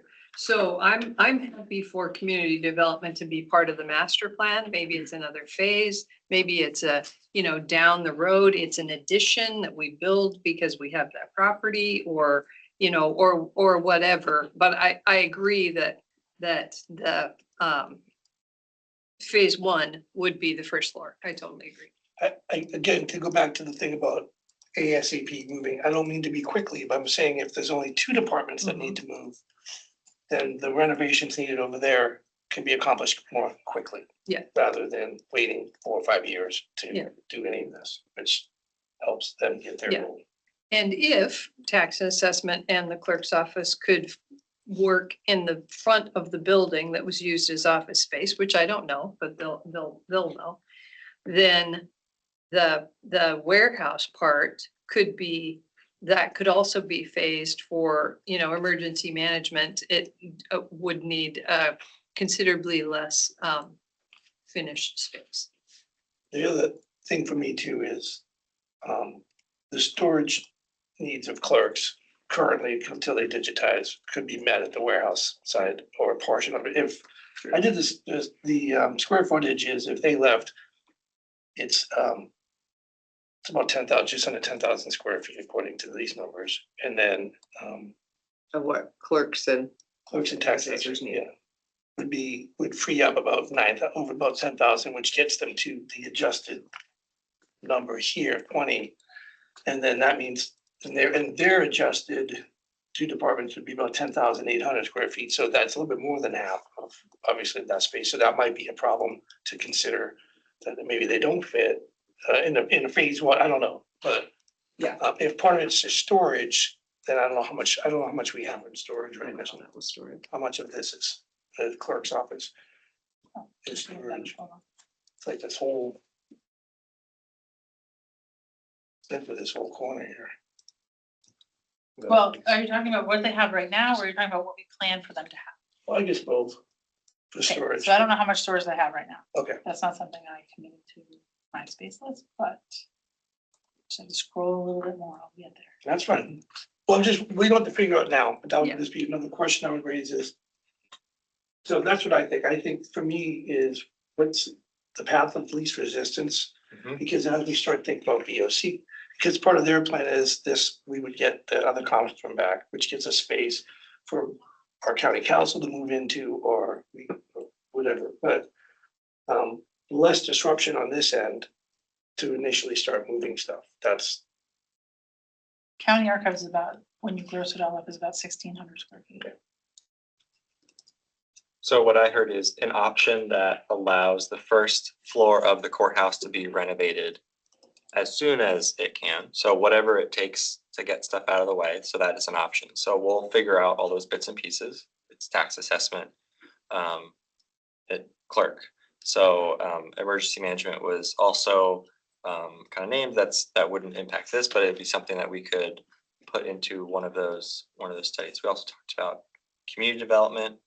If it's taken into account in the BLM planning or if it's considered further down the road, we can talk a little bit more about that in a second. If we wanted to affirm a position on how we approach those now, and as we put together what the studies are. So one of those studies that makes a lot of sense to me, what it takes to do that. So that's an easy one. I also, if there's confusion about, or like, don't get hung up on the square footages. I think if we just throw out some ideas of, well, what if we put these departments in the BLM? I am reticent to do math in front of everybody. So if we just throw that idea out, I can come back in a couple of days and say, here are the options we talked about. This one's going to be putting way too much into this building. It's this big, and we can adjust from there. So if we want to throw out other, I don't want to be limiting of ideas because we can't figure out the math in this room. Just throw out the ideas and we can quickly take a look at the square footages before we draw anything. Okay. So were there other departments on the second floor that needed more space than they had today that throws a monkey wrench in the, hey, as long as we clear the first floor, we're okay? All of your departments needs more square footage than they do today. So that's a little bit of the monkey wrench in the That's clear why the it's first, not just as a, clear the first floor, we've solved the problem Correct. because we are not giving HR, veterans, treasurers, anybody Right. who's still here. treasurer wants double the amount of space, human resources wants another 50% of their space, veterans wants another 500 square foot of space, 360 square foot of space. So everybody wants more, which makes a lot of sense because you've been stuck in this little building. But we don't have the money. But it's part of the consideration of the overall master Right. plan. And No, I us- understand. that's why when we're pulling levers, it looks different than when you're pulling levers, right? Because we're looking at the whole thing and not, we will be constrained by your money constraints, but we need to think through the whole process to get there. I don't feel like we can solve all those problems right now. I feel like we need to tease them apart and start with the circuit court space needs as the first thing that we can realistically solve. And it seems like we can, or we could come awful close. So yeah, I think I'm more, particularly because of the timing issues that we talked about. I would like to I'm not saying that I'm not interested in those other needs, because I certainly am, but I would like to focus on the circuit court space needs first. Because we have the BLM building, we bought it, and there's speculatively some financial opportunity with courthouse funding. Now, the judge has indicated to me, and Christopher was kind of hinting at, that there could be some opportunity sooner that, that is extraordinary. Can you expand on that a little bit? Or just think it's the opportunities ripe as it exists now with the other adjustments that have been made to the courthouse. And Tillamook has risen from that original 2005 study. I think we're the only courthouse that hasn't been completely replaced on that list of quote unquote the worst in the state in terms of needs. And we definitely improve the facilities with a much nicer, safer space, but it just, we've never got the space needs that were needed by the courthouse, as you've seen by the growth and expected growth.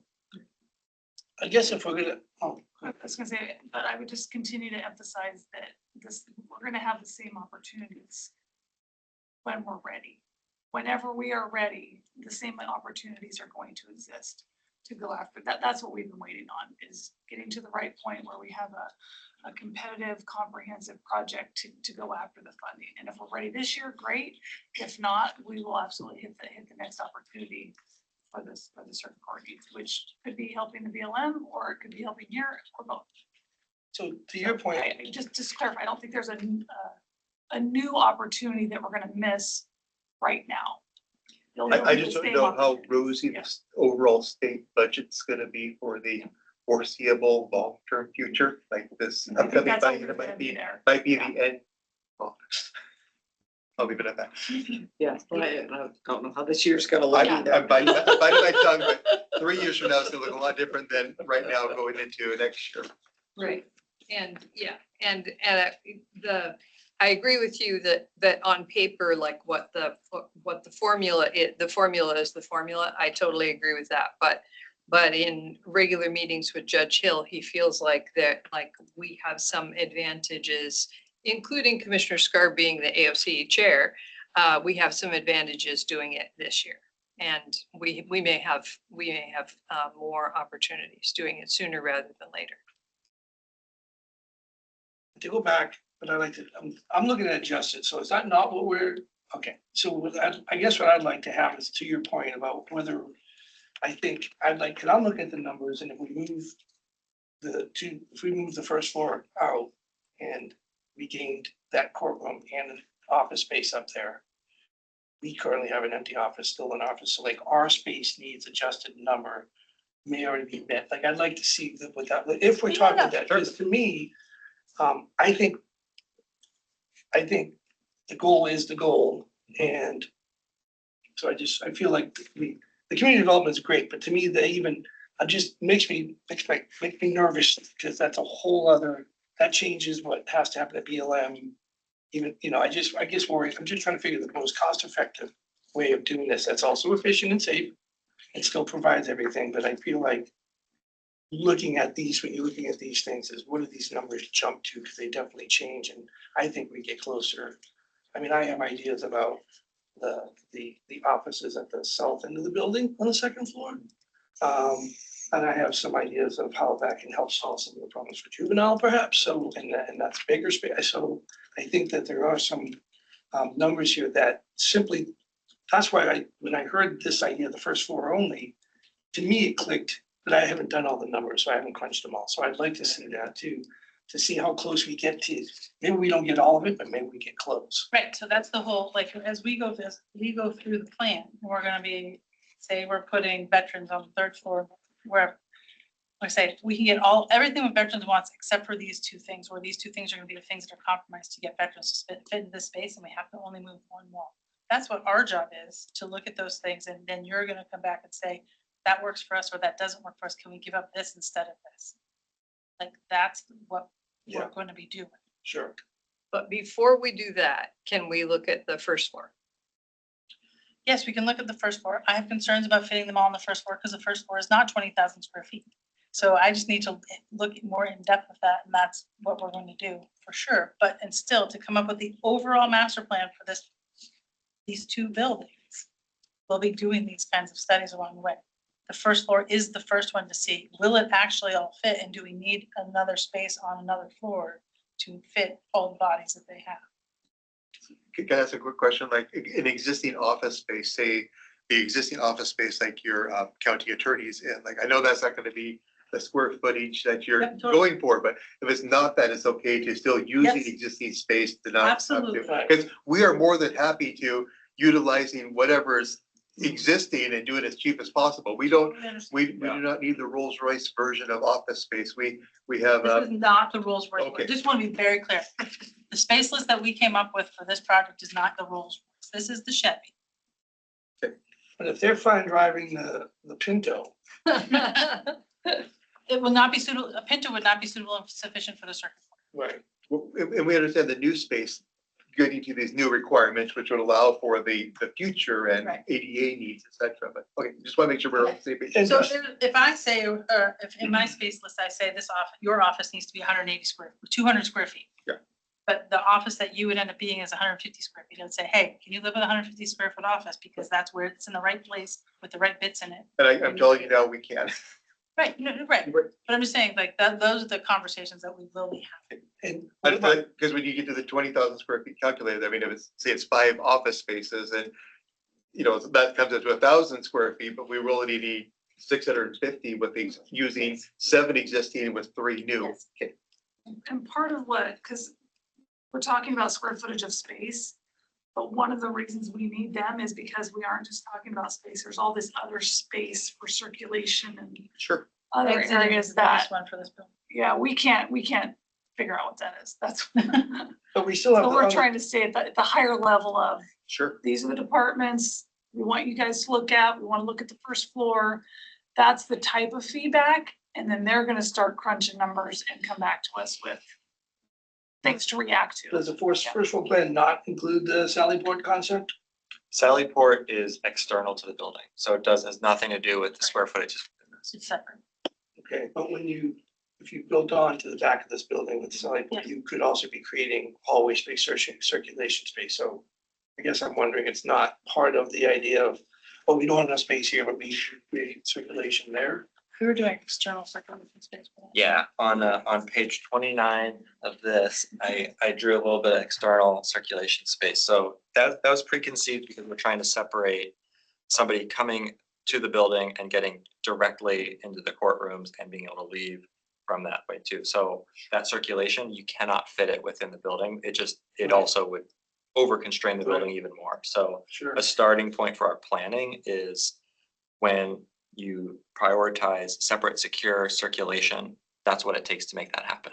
Great, so Yeah. that's part of the plan. Like, I guess what I'm asking is, Yes. we're going to OGP, we're going to look for funding. We're talking about Yes, Yep. not Oh, yes. just this, we're talking about whatever goes here too. right. It's just not added square footage because it's exterior space. That's all. I just want to be real clear.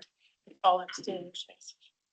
Exterior, a fenced area, basically with some ramps. Right. Happy and very excited to talk through those floor plans in the future. So like there's a ton of really cool ideas about like these drawings here, that's in line with what you're talking about. So there's a lot of synergies and similarities with what I heard and what we looked at here. And so there's a couple of, I can immediately see there's a couple of spaces that are not fitting on my first floor plan that I allocated somewhere else. And I'm like, Greg, this is the conversation that we would get to at that level for sure. So maybe we need to do this in steps. Maybe we need to get the first floor piece of this put together. So we know if we need to take second floor space, so that we know how many people have to get out of this building. So we know what to tell you to look at for the BLM building. Sure, so that can be our first step in Okay. figuring out what one of these is for Yeah, sure. that Feels would be like great. we're not quite ready for the next piece of this until we figure out that piece of this. So we'll put a big bubble around that one, so that's an idea. So we'll answer that, and if there's any other adjustments, and we can continue that conversation. The other one that, and And in doing that, please understand that circuit court has been clear with me and clear today that as far as they're concerned, the first floor will be adequate. So it will, so we're also, we're also looking for, what are we not thinking of? sure, You know, and I like the idea of planning for 30 years of needs, but I don't think we can afford it.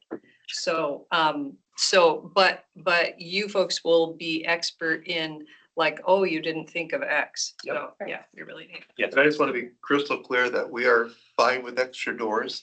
We lovingly refer to this as the Winchester Courthouse history. We have our restroom to chambers there as part of an elevator shaft with a couple of extra doors in there, and those things don't bother us. So we're Yeah. happy to live with as much as we can to arrive there, and using the existing code as it existed back when this building was built back in 1934 is fine with us as well for the existing areas. Just want to make sure Well, we can't do Our- that, but I understand what you're saying. our expectation, we don't have. Once you touch it. Once you touch it. Once we you have to- touch it, it But we has to can go leave the to door code. instead of sealing off this wall, making a wall here, just Yeah. leave the door. Well, however, understand that's however different. best to arrive there, that's Yes. on the cheapest way possible, we are Yes. totally hoping for. boy, you have no idea how much nuance goes into defining areas of impact of renovations. And so there's so that there's, when we say like, oh, that's another, we'll talk about that in the future, we'll talk about that, that's a really big one. So there's so much nuance to that. Understood. That figuring out these departments. So to what you were saying, I hear two things. This is the fun part. One is the court needs are the same. This is what we need. And also the court will work on the first floor.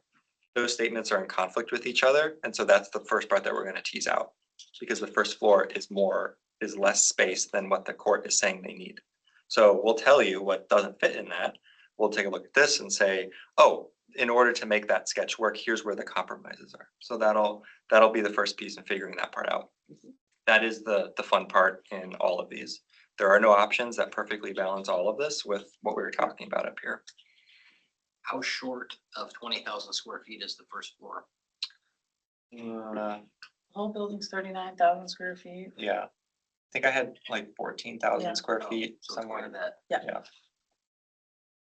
There's some big ones. Jury assembly is a big one. I mean, Oh, Well- that's a great point, because jury when we say we need the first floor, we still would need the jury assembly room downstairs, because there's nothing in here that would account for that. So that's a great point. So Right. sorry. and I agree that's where it should go. Yeah. So Right, and the 14,000 square feet includes the main entry circulation points for the building too. So that is not in the 20,000 square feet. So that includes just the existing lobbies.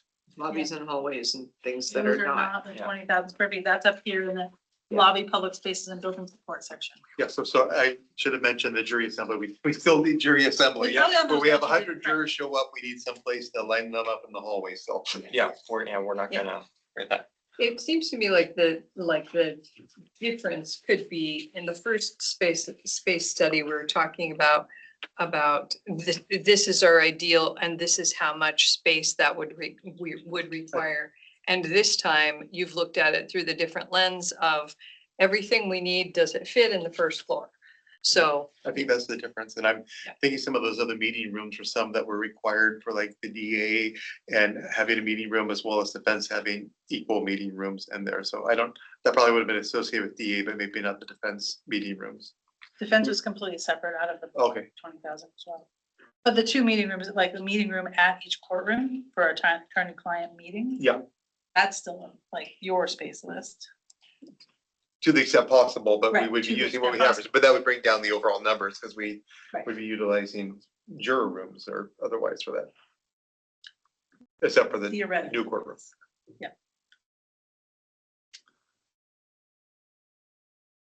There's a world where we put a pin in it right here. I think that kind of makes sense. A couple pieces that we've talked about that I don't want to go too far down a rabbit hole, so this is completely different ideas. EOCs. So we've talked about putting the EOC in the annex, half that annex. What are your feelings on EOC in the annex? I'm totally interested in the idea of it. The county doesn't even have its own EOC. And we have Randy in kind of a little closet in the basement, so mostly he's working remotely. And he has storage stuff spread out in multiple different locations. So emergency management needs a space, and if the county could have its own EOC, that's the ideal location. And, really, because Tsunami zone. yeah, it's out of the tsunami zone, and we'll have emergency evacuation at the fairgrounds across the street. We have stuff stored over there already. So, but, I don't know if it all fits in the footprint of the building. When Rachel and I were over there, we were even looking at that little, Bunker. the bunker, the concrete building, thinking, could that work, or even temporarily, could that work for something? And so I just think and there's funding available for EOC. So I think it should definitely be on the list of, can we make it work? Or how could we make it work? My ideas on EOC are maybe a little different. I thought, for me, EOC would be a room, like the EOC room. Right. Would be a room that would be paid for by emergency management, but also would serve as a conference room for the people that are in the building as well. Oh, sure, yeah. And then, as far as storage and stuff, I'm fine with like outside that square footage, that limited square footage of that building. And then also even like a modular building really Randy doesn't need a huge space for his own office thing, but it's definitely for the materials. But that was also, to me, like schools everywhere do it all the time with these modular buildings. They're not sexy, they're not great, but they are functional and they're new and they're not a basement in a 125-year-old building. So I always thought that by just focusing on the building footprint and trying to squeeze everything in there when we have 4 acres out there that we can, or 3, just under 4, that we can put things on and be more creative with that base. That's the way I feel about it. But the big driving for me is the money that might be available from putting that there. So to me, that's really what drives me is the money, possible money of. So building in any dedicated, and it can be used by other things, but if you're calling it an EOC and it's Mhm. functioning as an EOC, it will cost you more money than a regular building. It has higher seismic requirements. higher redundancy requirements. It will cost you more money than a regular conference room does. Just want to make sure you understand that from the get-go. Sure, and I would say no if we were paying for it ourselves, but if it was, I don't know what the match would be, that's what I'm saying. This is all the what I'm ifs. just making sure everybody understands that EOC isn't just a conference room. It has to Sure, fulfill a higher seismic standard. right. And I guess my only question is, we have an EOC currently at the PUD building, I believe. Is that not a functional EOC? Didn't they build that to a higher standard so it could be used as an EOC? Plus the one we have at 911? There are issues with the one at 911 Okay. and PUD, it's a fabulous EOC and it's their EOC. And they've indicated to us that we could use it, but you know, it isn't our EOC and we haven't used it that way yet. And they use it as their EOC. So I think they're willing to work with us, but it's, yeah. And don't know outside my realm of what I work with every day. So I don't have huge feelings other than I want us to look at this space. It's the one opportunity we're probably gonna have in the next 10 to 15 years to give all of our folks what they need, and an EOC may be what we most need, but I just want to evaluate it alongside everything else. Because it's an additional space that we don't currently have. And we have people crammed into closets in addition to Randy, so. Randy gets his own space in the space list. It's just he's not in a closet, he's in an office. Yeah, I don't think you'll see it. I don't want it to sound like that. I'm saying it was something that actually, I think Rachel and I were discussing. I wasn't even aware that there might be some money available for whatever, so. What I wanted to make sure we talked about so that we can continue this conversation with regards to how the annex gets utilized is space that is utilized from the annex for emergency management is taking away space that could be used for office spaces. Yeah, it's always like for me. Right. And the other one is the cost. So we're just saying there is that, and I don't know what the financial matches are, what those requirements are, but it's currently a storage warehouse, so it's change of occupancy. I see a dollar sign there, and then renovating to Cat 4 is several dollar signs. And so I just want to flag that, make sure we talk about it, understand where that falls in the rest of the conversation. So we don't make any judgments with it today. As we take this idea back of how to make this work, I'll be able to tell you, here's what we need to move out of the courthouse to make this thing work. And if we utilize the annex like this, here's the compromises that will need to be made. Yeah. And we can look at it from multiple different ways of utilizing the whole thing or utilizing just the really easy part like we talked about today. So that all makes a lot of sense. We can kind of easily form up those ideas for you guys to look at. Woof.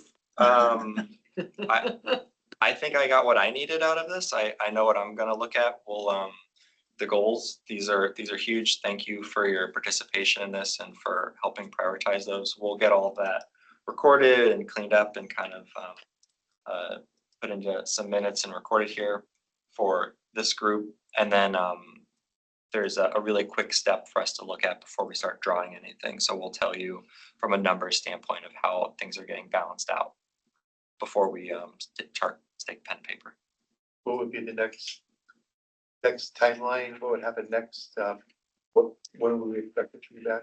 I think on the short term, within a week, we'll have our minutes from this and a really high level take on from the numbers from the report of this is what needs to happen to make those sketches happen.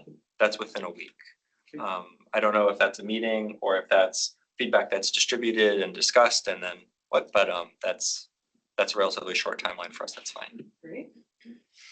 Are you sketching out anything to do with assessment, tax and clerks in the BLM building, or is that later? What we are scoped to do is draw 3 options of the BLM building.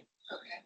Showing kind of what departments can fit in there, taking one of those options and drawing those in detail with partitions and workstations and with a level of detail that you can then understand. Here's where the public interact with staff. Here's at a really kind of high level. So yes, the answer is yes, that's part of our current scope. We're just not there yet. Yeah. Right. First step is this number. figuring out how the numbers balance. And then once we say, okay, yes, these are the departments that are going to be going in here, we are drawing that and we'll be sharing that with this group to discuss in that level of detail that you were talking about earlier with co-location, non-co-location, that type of thing. So we'll have drawings. Yes. Not in a week. Yeah. 2 weeks. Depends on how quick.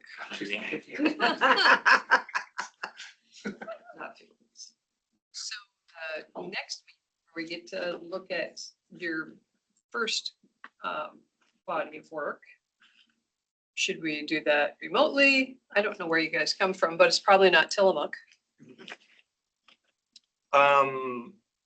Remote's probably effective. Mhm. In person is important for this for participation with post-it notes and it being around the table, reviewing plans and discussing that. Virtual probably makes sense and is effective for us. Okay. So if we can get that on the calendar in a week, Sure. when you think you'll have it, that would be great. Great. It feels like that first meeting is with you all in the courts to like hammer out the difference between 14,000 square feet and 20,000 square feet, where those things land. And then we would come back so that the court can be like, yes, we're good here, before we all come back together, because it feels like there's a conversation there that you all are gonna have about, here's what we can fit, and you, Christopher, and your folks are gonna say, yep, it's okay, or ooh, that's not what we thought. Yep, I think that's fine with me if that's helpful It for just you feels guys. like I need to sit in that. Yeah, I if guess that's helpful what I'm for it saying. to be vetted through the court first and say, yep, this works, and if that's helpful for your evaluation. I'm ambivalent if that's a larger group or if that's, we do that first and then say, It would help me if you did that first, just because it's gonna be really hard to get all of us together again, and if you wanna get that done in any amount of time, I see. I would suggest getting that product figured out first, since that seems to be where we're starting this, so. Then Okay. you can. Yeah. I heard a bunch of yes. Yes, the court, Okay, and I perfect, would thank like you. to be involved as the liaison to circuit court. Okay, Thank you. great. And Rachel, if she wants to.